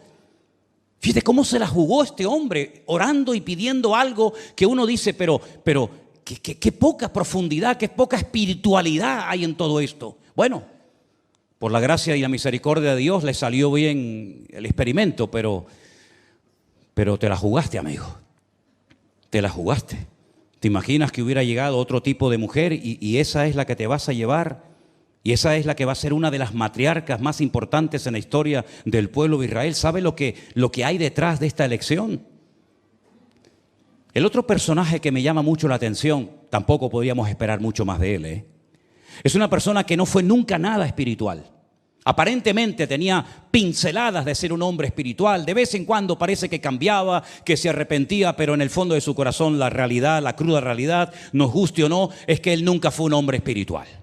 Se encontró con un puesto, se encontró con un cargo que yo lo comparo a una camiseta que le quedó muy grande, se la encasquetaron encima y con el paso del tiempo el juguete se terminó rompiendo. Y estoy hablando nada más y nada menos que del rey Saúl. Un rey que está muerto de miedo en su tienda de campaña porque hace 40 días que hay un enorme, un gigante, un paladín filisteo que está amedrentando y asustando al ejército de Israel. Él no se atreve a ir, ningún soldado se atreve a ir y entonces no se le ocurre otra cosa que decir, al hombre que vaya y mate a Goliat le doy mi hija, nunca más pagará impuestos y lo haré parte de mi familia. Otra oración, otra petición totalmente alocada, sin ninguna profundidad, sin ninguna espiritualidad. ¿Cómo que al primero que venga y mate a Goliat? Es decir, el que me resuelva el problema, me da igual si es pagano, si es adorador de Milcón, de Moloc o de Quemos, me da igual, yo le voy a hacer el yerno del rey. Pero ¿cómo estás negociando con tu hija? ¿Cómo estás ofreciendo tu hija a alguien que no sabes quién es? Puede ser un idólatra que venga. Puede ser que venga un pagano, puede ser que venga incluso hasta un filisteo traidor que quiera matar a Goliat para ser familia del rey. También, entre comillas, le salió bien la jugada por la gracia y por la misericordia de Dios, porque por allí apareció un jovencito, que era David. Y él se enfrentó y bueno, se hizo familia del rey, etcétera, etcétera. Pero ahí te das cuenta otra vez, otro personaje que oró o dijo algo en alta voz sin ninguna profundidad, sino ahí el que me saque del problema, a ese le bendigo y a ese le doy mi hija y le quito la obligación de pagar tributos e impuestos, etcétera, etcétera. Ya dije que no podíamos esperar otra cosa de Saúl. Saúl nunca fue una persona espiritual, por lo tanto sus decisiones, su forma de hablar, su forma de comportarse, su forma de reaccionar, demuestra siempre su esencia, que era la desobediencia personificada. Pero hay un tercer personaje que es peor todavía. Porque Eliezer, por lo menos, bueno, con aquella palabra que dijo el Señor, pues le ayudó a traer una buena mujer. El caso de Saúl, pues también funcionó porque gracias al Señor apareció por allí David. Pero ahora a este no se le ocurre otra cosa en un momento de euforia, en un momento de emocionalismo que se da mucho en un tipo de creyentes hoy en día, Y es que cuando están contentos, cuando están eufóricos, el Señor le ha tocado por la palabra, una canción, un culto, lo que sea, hacen todo tipo de promesas, hacen todo tipo digamos, de propuestas al Señor, pero luego después algunos ni las cumplen, se olvidan y en algunos casos mejor que hubieran cerrado la boca. Porque a este no se le ocurre otra cosa que decir: estoy tan contento, estoy tan alegre, estoy tan lleno del Señor porque he visto hoy una gran victoria contra el enemigo, que al primero que me salga por la puerta de mi casa, lo sacrifico al Señor en un sacrificio a Dios. Y estoy hablando de un juez de Israel que no sabemos, todavía los teólogos no se ponen de acuerdo si fue realmente un sacrificio o no fue un sacrificio. Yo no voy a entrar en esos detalles, pero la primera persona que salió por la puerta de su casa fue su esposo, fue su hija. ¿Qué les parece? Otra locura más. Mira, hay creyentes, escucha, a ver si puedo explicar esto y nadie se me ofende. Y si se ofenden, por lo menos que sepan por qué lo dije. Hay creyentes que están como en el filo de la navaja. ¿Saben lo que me quiero decir? Están en el filo de la navaja. Están entre la locura y la espiritualidad. Están entre el compromiso y la superficialidad. Están, pero no están. Están con su cuerpo, pero su cabeza hace años que se fue de aquí. Están como en el filo de la navaja, ¿verdad? Por una parte parece que son muy espirituales, muy comprometidos, pero a la hora de la verdad, pínchales un poco, pruébalos un poco, porque la Biblia dice que para usar a alguien primero hay que probarlo. Es mi deber, probarte, pincharte, a ver cómo reacciona. Y si son aprobados, entonces sí, pero si no son aprobados, no. Es como cuando te vas a comprar un coche de segunda mano, ¿no lo quieres probar primero? ¿Te fías así? Dices, no, yo lo quiere probar, no me hace falta. Todo en la vida que nos atrae y nos gusta siempre lo queremos probar o ver primero.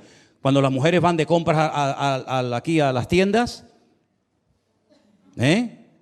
ni les cuento, yo digo, esa camisa, démela ya, chao, adiós. La mujer se prueba una camisa, prueba un pantalón, sube y después no compró nada. Cuando te quieres comprar una casa, ¿qué compras? La primera, mira, está bonita en internet, 2 habitaciones, un baño, no sé qué, una cocina, pues la compro. No, vamos a verla, cuándo es, ahí las tuberías y la electricidad y la contribución. ¿Y por qué a la hora de vivir para Cristo, por qué te niegas a que el Señor te pruebe? Si tú llevas toda la vida probando todo lo que tienes y todo lo que te has comprado. ¿Por qué el Señor no puede tener la misma libertad con nosotros de probar nuestra fe, nuestra puntualidad, nuestra santidad, nuestra vida de oración? ¿Por qué no nos dejamos probar y nos rebelamos cuando Dios nos prueba? Es que se enfada el dueño de un coche cuando digo, no, es que yo quiero probarlo primero. No es normal. O se enfada el dueño de una casa cuando le dice, yo quiero primeramente ver la casa. Porque quieres asegurarte que lo que vas a comprar o el dinero que vas a invertir merece la pena y no vas a perder tu dinero ni tu tiempo. ¿Y por qué a veces nosotros nos resistimos a que Dios nos pruebe?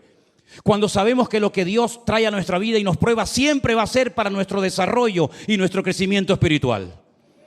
Entonces cuando yo digo que hay que humillarnos delante de Dios, claro, porque reconocemos que me equivoqué, reconocemos que mi ego me está matando y en vez de mi ego dominarme a mí, yo lo quiero doblegar al Señor. Fíjate la lectura que se leyó hoy. El Señor Jesucristo dice que se humilló a sí mismo. No es que esperaba que alguien lo humillara, que también lo hicieron.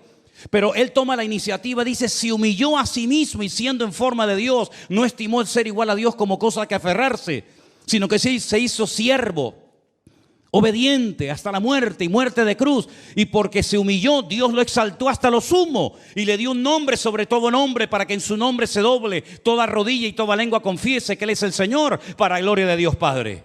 Fíjate el paralelismo, fíjate Ezequías, no se quiso humillar, así terminaste, querido.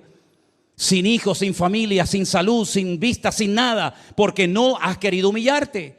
Teniendo la sartén por el mango, teniendo la respuesta divina, el antídoto divino, mueres de una forma terrible, pudiendo haberlo evitado, sencillamente porque no quisiste humillarte, no quisiste dar tu brazo a torcer. Por otra parte vemos al maestro aparentemente hundido, derrotado, humillado, pisoteado, pero al tercer día sale de la tumba victorioso, porque el que se humilla será exaltado. Entonces en nuestra vida tenemos siempre esas dos vías, esa alternativa. O te mantienes en tu postura, que tienes toda la libertad de mantenerla si quieres, o decir me rindo, porque humillarse significa decir me rindo, no sigo peleando más, no voy a hablar más, ya no es tiempo de hablar, ahora es tiempo de cuerpo a tierra. Me rindo, Señor, me rindo. Ya no sé qué hacer con mi matrimonio, con mi hijo, con mi familia, con mi economía, con el negocio. Ya no sé qué hacer. ¿Y qué haces entonces? Lo que tenías que haber hecho desde el principio. Rendirte, postrarte ante la presencia del Señor. Y entonces oras bien, oras sin exigencias, sin decir, sin reclamar, sin declarar. No, esas vainas aquí no van. Oramos con humildad. No le estoy demandando a Dios, me tienes que bendecir, me tienes que ayudar, porque yo he hecho esto, yo soy aquello. Tú no eres nada. Nos humillamos delante de Dios y clamamos a Él porque no confío en mis méritos, no tengo medalla, no puedo presumir de nada. No soy como aquel que decía, ayuno 2 veces a la semana, doy diezmo de todo lo que gano. No soy como este. Y el otro decía, no soy digno ni siquiera de levantar mi cabeza, pero dice la Biblia que uno fue justificado delante del Señor y el otro entró y salió del templo y salió peor de lo que entró. Entonces la actitud es lo que marca la diferencia en nuestra vida. El Señor sabía que su pueblo se iba a corromper. Hoy hay mucha alegría, hoy hay mucho júbilo. ¿Por qué? Porque hay dinero, porque hay abundancia, porque el rey Salomón es un rey espléndido, generoso, que le está dando comida y trabajo a todo el mundo. Pero espérate, los 80,000 leñadores que están en el Líbano cortando 24 horas al día leña y árboles de cedro para el templo, dentro de un par de meses no van a trabajar, ya no hay más leña que cortar. Cuando Salomón termine de construir el templo y sus casas y sus caballerías y todo, miles y miles de personas en el pueblo se van a quedar sin nada. A ver si en ese momento tienen tanto gozo y tanta alegría como la que tienen hoy. Y por eso el Señor sabía perfectamente que iba a llegar un momento en el que tenía que tocar, afectar la naturaleza, para que por lo menos los agricultores, cuando vieran que no llueve, se dieran cuenta de que algo espiritualmente está pasando. Porque lo natural es un reflejo de lo que está pasando espiritualmente. O a ver si los ganaderos, cuando vean que las ovejas no paren, que los animales se mueren en el campo, que las ovejas no tienen esa fuerza, a ver si se dan cuenta y se percatan de que hemos pecado delante del Señor. Y entonces cuando se dé cuenta el rey, los agricultores, los ganaderos, los hombres de guerra, todo el mundo se dé cuenta, sepan lo que tienen que hacer: humillarse, orar. Y dice aquí, tercer punto, buscar mi presencia, buscar mi rostro, buscarlo de corazón. En otras palabras, volver a esa relación que tuvisteis en su momento con Dios, pero que cortasteis tu relación con el Señor porque te atrajeron las cosas de este mundo como si fueran juguetes. Ustedes reconocen, ¿se acuerdan de la historia de Elías cuando sube a lo alto del Monte Carmelo? Dice la palabra del Señor que primeramente le da lugar a los sacerdotes de Baal, que eran un montón, y le dice: oren ustedes, que son más, oren los primeros, yo espero. Cuando llegó el momento de orar y de actuar, antes de orar, él lo que hace es algo que a veces pasa desapercibido y se habla muy poco, pero ahí está la clave. Si ustedes van al Monte Carmelo, arriba en el Monte Carmelo, en una de las partes del monte, hay un monasterio católico, y cuando entras a la iglesia, saben que en el centro de toda iglesia católica, en cualquier parte del mundo, siempre está el altar mayor. Eso pasa en España, en Latinoamérica y en todas partes del mundo. Cuando usted entra por el centro de una iglesia católica, nunca va a haber un púlpito. El púlpito siempre está a la izquierda o está a la derecha para la lectura de los santos evangelios. Lo que está en el centro es lo que en la iglesia católica tiene peso, es para ellos lo más importante, que es el sacrificio de la misa, la Eucaristía. Y para ese sacrificio hace falta un altar, y ese altar se llama el altar mayor. El altar mayor de ese monasterio en el Monte Carmelo son 12 gigantes piedras que las han puesto una encima de la otra, y encima han puesto como una losa de granito, de piedra o de lo que sea, y ahí hacen las misas, el sacrificio de la misa. Eso es lo que quiero destacar en esta tarde, que Elías, antes de orar, antes de invocar el nombre del Señor, restaura el altar del Señor que estaba roto. En otras palabras, si no hay comunión, si no hay relación con el Señor, ¿qué le vamos a pedir? ¿Con qué cara nos vamos a presentar delante de un Dios que hace años que no le hablo, que no lo visito, que no sé nada de Él? ¿Con qué cara voy a pedirle a Dios que me sane la tierra, que sane a mis animales, que bendiga a mi familia, que prospere mi casa? ¿Con qué cara si ya hace años que no hablo con Él, ni sé nada de Él? Porque no quiero. Entonces lo que Elías hace es ir colocando una a una las 12 piedras del altar. La piedra que representa a Neftalí, la piedra de Manasés, la piedra de Zabulón, la piedra de Leví, la piedra de Isaacar, la piedra de Judá, la piedra de Gad, la piedra de Aser. Y cuando tiene ya todo el altar compuesto y unido, es entonces cuando empieza el trabajo de colocar, ¿verdad?, la leña, el sacrificio, invocar el nombre del Señor. Pero previamente ha tenido que haber una restauración. Y yo siempre he dicho que una persona, antes de ser usada, previamente tiene que ser restaurada. Y tú sabrás en lo que tienes que ser restaurado en tu vida. Capaz que tienes que pagar una factura hace 30 años que ni te acuerdas. O capaz que tienes que llamar a una persona que ofendiste o que rompiste la relación con él o con ella por una tontería.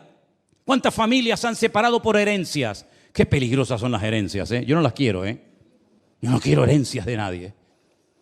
Hermanos que se llevan muy bien, se muere el viejo y después empiezan las peleas. Quítate tú para ponerme yo, porque a ti te dio esto que no me lo dio a mí, yo quería aquello, yo quería el otro. Qué lío las herencias, ¿verdad? Solamente quiero la herencia espiritual, que no trae problemas, ¿verdad?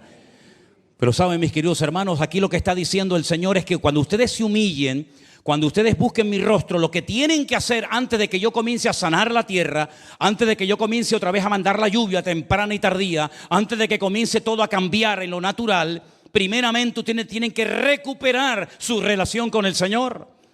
Es más, en uno de los mensajes que encontramos en el libro de los Hechos, si no recuerdo mal, dado por Pedro, él dijo que antes de que venga el Señor entraremos en un tiempo de restauración de todas las cosas. En otras palabras, Dios tiene que restaurar muchas cosas en su pueblo. Tiene que restaurar su comunión, tiene que restaurar la sana doctrina. Hay congregaciones que ya no se predica la Biblia, se predica no sé de qué. En otras palabras, Él quiere restaurar tu comunión y tu relación diaria con el Señor. Que usted no dependa de la oración de un pastor, que usted no dependa de la imposición de manos de un apóstol, de un profeta, que usted dependa única y exclusivamente del Señor. Me llamen o no me llamen, me visiten o no me visiten, me da igual. Yo sé que todos los días mi Señor ora por mí. Yo sé que todos los días el Señor estará conmigo hasta el fin del mundo. Y no es que seamos egoístas, no es que seamos soberbios, que yo no necesito de nadie, sino que mi relación con el Señor, hermano, no depende de una iglesia, de un culto, de un pastor. ¿Por qué? Porque yo sé doblar mi rodilla y esperar en la presencia de mi Señor. Y mi Dios que me ve en secreto, no te preocupes que me va a recompensar en público. De hecho, toda recompensa pública es la evidencia de que hay una comunión en privado con el Señor. No invertamos el orden. Finalmente, una vez que hemos orado, una vez que nos hemos doblado delante del Señor, una vez que nos hemos rendido y postrado delante de su presencia, entonces dice, y se conviertan de sus malos caminos. En otras palabras, tiene que haber un cambio. Lo que no puede ser es que ahora, como estás con la soga hasta el cuello, amigo, ahora sí, ¿no? Claro. ¿Y si tuvieras el agua por la rodilla? Pero ya has llegado a un punto en el que ya no das más.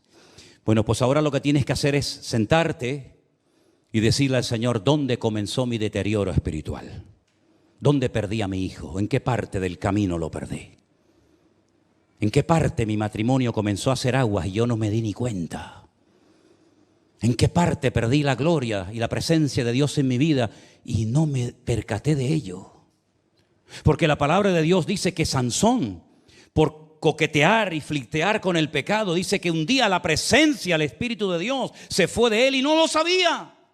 Y pensaba que podía seguir jugando y perdonen, vacilando, ¿verdad? Y no pasa nada, total, mañana me levanto, soy el hombre más fuerte y más ungido del país. Y dice que la presencia del Señor se fue de su vida y no se había dado cuenta, que eso es lo peor. Es como el que le huele la boca, ¿no? El último que se da cuenta es al que le huele. Todos se dan cuenta, menos al que le huele. Bueno, un ejemplo tonto, perdón. Ahora todo el mundo masticando chicle.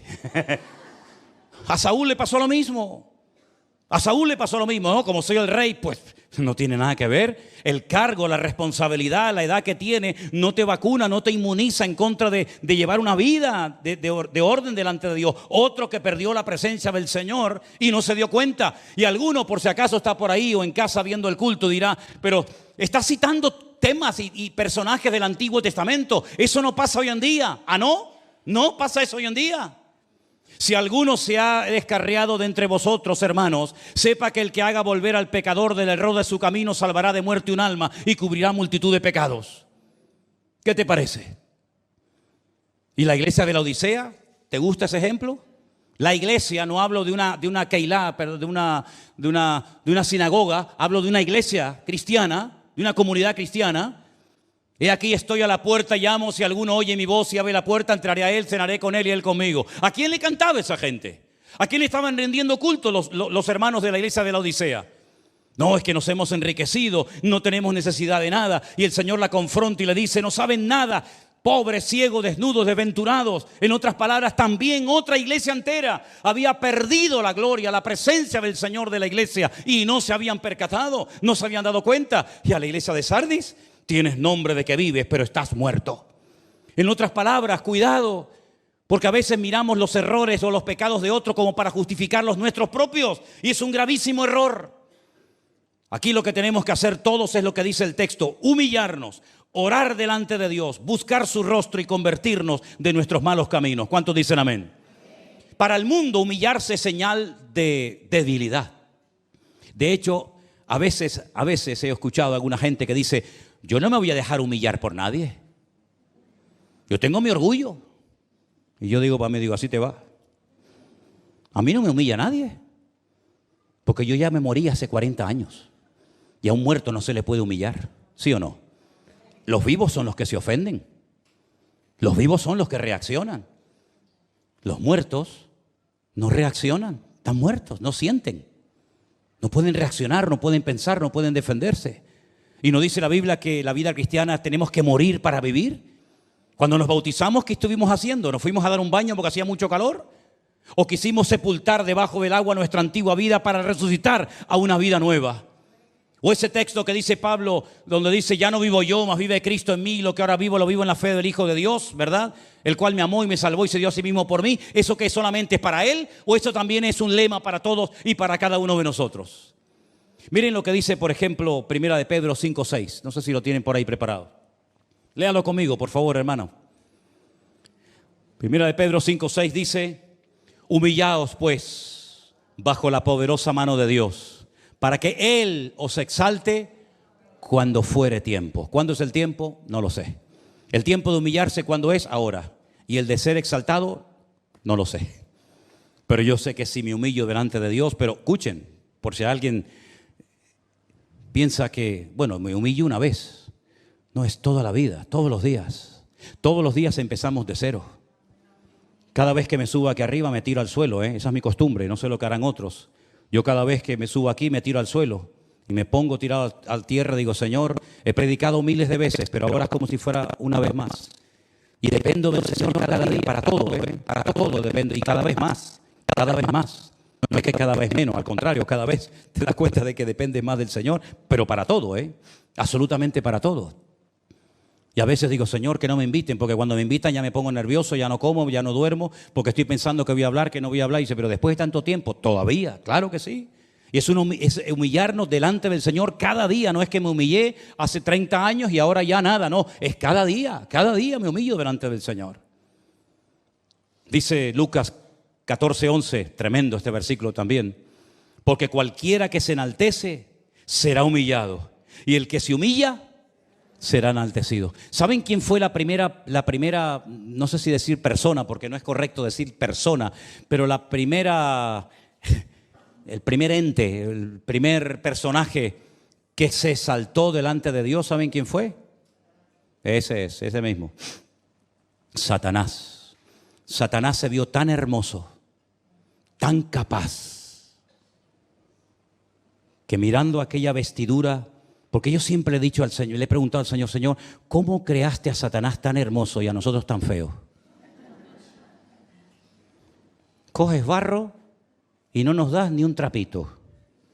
Y a este lo pones con una vestidura impresionante, y cuando terminas de crearlo dice: este es el sello de la perfección. Y el Señor dice, porque Él sí puede declarar: este es acabado en hermosura. Y añade: y lleno de sabiduría. Eso no lo dijo cuando creó a Adán y a Eva. No dijo Adán el sello de la perfección, sino que dijo: no es bueno que esté solo. No es bueno que esté solo. Y le metió así, crack, un corte, y le sacó a Eva de dentro, que la llevaba dentro, espalda con espalda. ¿Qué te parece? Pero ¿de qué le sirvió toda esa hermosura, todo ese conocimiento y toda esa sabiduría? Se miró un día delante de la presencia de Dios y dijo, me sentaré en el trono de Dios. Pero en ese trono solamente hay espacio para uno. Luego, si te quieres sentar en el trono de Dios, ¿quiere decir que quieres dar, permítame el símil, un golpe de estado? ¿Quieres quitarlo a Él para sentarte tú? ¿Por qué? Porque eres hermoso, eres bello, eres atractivo. Oiga, Satanás sabe tocar todos los instrumentos del mundo, y sabe todos los idiomas de la tierra, y sabe aritmética, biología, matemática, todo lo sabe. Es un ser tremendamente sabio, pero lo perdió todo. Y dice, y los que te vieron y los que te conocieron cuando pasen por ti dirán, este es el que asustaba a la gente, este es el que hacía tropezar a los pueblos y a las naciones. Este personaje siniestro tan elevado ha caído tan bajo, claro, porque el que se enaltece será humillado. Seré semejante al Altísimo, me sentaré en el trono de Dios. Pero fíjate, Filipenses 2, lo hemos leído esta tarde, siendo igual a Dios, no se aferró a sus atributos, a sus privilegios, sino que se humilló a sí mismo. En otra palabra, descendió y el otro subió. Y ya sabemos el resultado tanto de uno como de otro. Entonces, mis queridos hermanos, este versículo, este texto es tremendamente poderoso porque no caduca en el tiempo ni en el espacio. Es un versículo que nos ayuda a salir de crisis, de tiempos difíciles, de tiempos de angustia. Cuando dice, Dios mío, es que ya no sé qué hacer. Entonces, lo que tenemos que hacer es dar los 4 pasos bíblicos, humillarme delante de Dios. No sigas hablando, es que ya no sigas hablando, cállate, tírate al suelo, tírate al suelo. Te humillas delante de Dios. Comienzas a orar, no a pedir, porque la oración no solamente es cuestión de pedir. Comienzo a buscar esa relación que tuve con Dios, que la perdí no sé dónde. Como yo le dije una vez a uno, digo, oye, ¿dónde dejaste el yelmo? El yelmo que se te cayó hace tiempo. Y la coraza, y la espada la perdiste. Mira a ver dónde la dejaste, muchacho. Y algunos que no saben de lo que estoy diciendo empiezan así, no sé, la habré dejado por aquí. Digo, sí, búscala por aquí que la vas a encontrar. Entonces hay que pararnos y decir, ¿dónde empecé a enredarme? Como dice la Biblia, ninguno que milita se enreda en los negocios de la vida. Pero algunos dicen, no, pero eso es para los pastores. ¿Ah, sí? ¿Tú no estás militando en el reino de Dios? ¿Tú estás en otro ejército diferente al mío? ¿No estamos todos en el mismo ejército? Pues dice la Biblia que ninguno que milita en el ejército de Dios se enreda, se deja atrapar por el sistema faraónico del mundo, sino que al contrario huye de él para tener más tiempo para servir al Señor. ¿No sacó el Señor a su pueblo de la esclavitud? ¿Para qué? ¿Para que le sirviera? ¿Para qué vino el Señor a este mundo? Para liberarnos del pecado, para que podamos servirle. Como dije el otro día, David, ¿para qué venció a todos los enemigos? Para que en tiempo de paz Salomón pudiera hacer la obra de Dios. ¿Para qué vino Cristo? Para derrotar al diablo y a sus demonios. ¿Para qué? Para que con la paz que tengo pueda servir al Señor como Salomón sirvió en lo natural, pero yo en lo espiritual. Así que, mis queridos hermanos, si estás pasando o vas a pasar en el futuro un tiempo difícil, un tiempo de angustia, ya sabes lo que tienes que hacer. Paso 1, humillarme. Paso 2, orar. Paso 3, buscar el rostro de Dios o reiniciar mi comunión con Él. Y número 4, convertirme, cambiar. Lo dije el otro día, el jueves, si no recuerdo mal. ¿Por qué David no entraba en calor? Porque le tapaban y le ponían una manta y lo van a matar. Le van a poner tanto peso encima que van a matar al viejo. Al final alguien dijo, mira, sí, esto no va bien, David no entra en calor, vamos a buscar, ya saben, ¿no? Aquella joven virgen que lo arrope, que esté con él. Necesita calor humano, no calor de mantas, de cosas, necesita calor humano. Este hombre está falto, carente de amor fraternal, de calor humano. Y mira cómo se solucionó el problema. Si sigues haciendo la misma cosa y no sale bien, pues tienes que pararte y decir, Señor, no tendré yo que convertirme. Y convertirme no es que soy un pecador, no, convertirme es querer cambiar. Quiero aprender a hacer las cosas bien. El problema es que a veces algunos llegan a un punto en la vida que ya no quieren aprender. Ya tienen esa actitud de decir, bueno, yo ya tengo una edad, yo he estado en un montón de iglesias, yo ya me he leído la Biblia 30 veces. ¿Qué voy a aprender yo ahora? Pues sabes, es mejor empezar de cero que no acabar la carrera.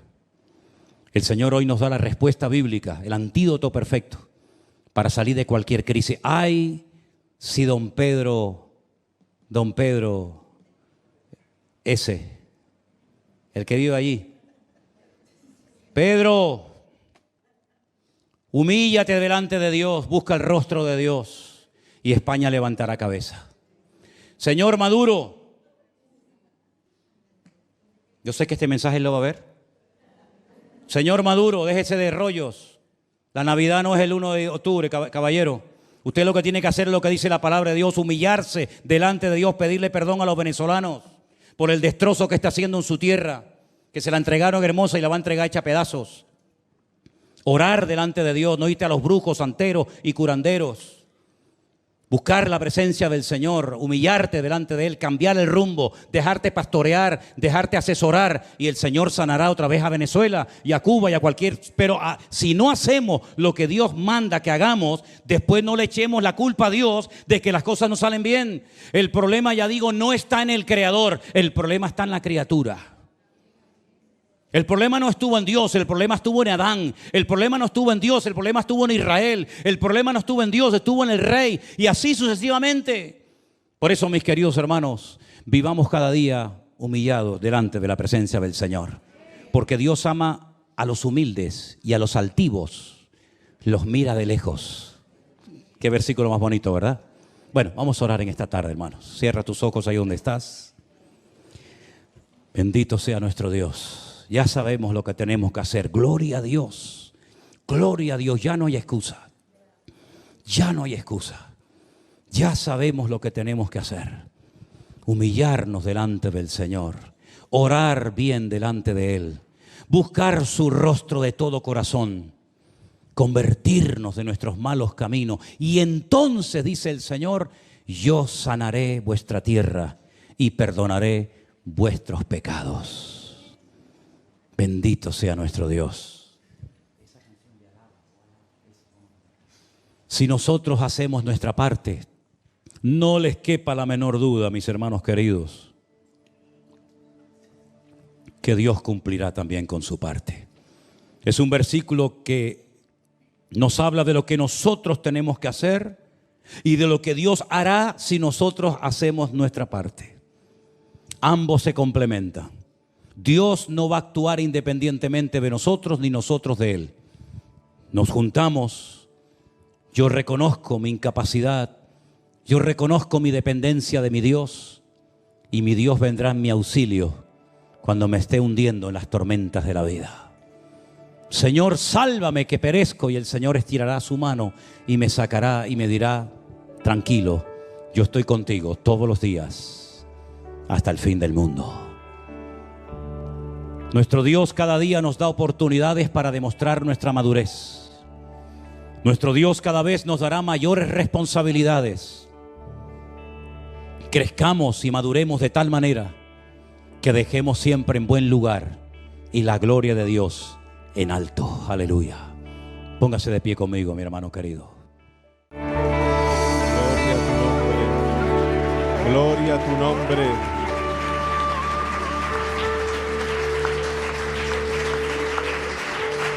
Gloria a tu nombre, gloria a tu nombre, gloria a tu nombre, recibe toda la gloria.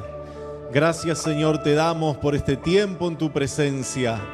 Gracias, Señor, por la ministración de tu Santo Espíritu. Gracias, Señor, por tu santa y divina palabra hablando a lo profundo de nuestros corazones. Gracias, Padre, en el nombre de nuestro Señor Jesucristo, de quien somos y por quien vivimos. Señor, te damos gracias una vez más por manifestarte en nuestras vidas, por tocar nuestros corazones, Señor, por tocar cada una de nuestras vidas. Señor, en el nombre poderoso de Jesús, nos despedimos, Señor, de este lugar, pero no de tu presencia. Ponemos en tus manos esta semana. Señor, guárdanos, líbranos, revoluciona nuestra vida espiritual, aviva nuestra vida espiritual, Dios mío, que el fuego de tu Espíritu arda en nuestros corazones.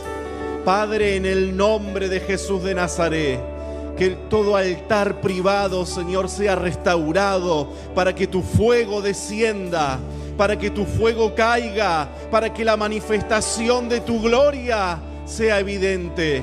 Dejamos, Señor, todo en tus manos y te damos gracias, Padre, en el nombre de tu santo Hijo Jesús. Amén y amén.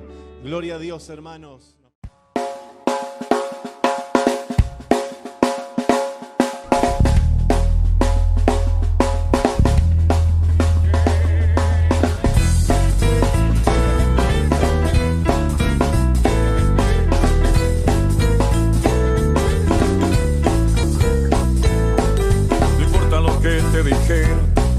No importa lo que te hicieron, tienes que aprender a descansar en Dios.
Driving through the night.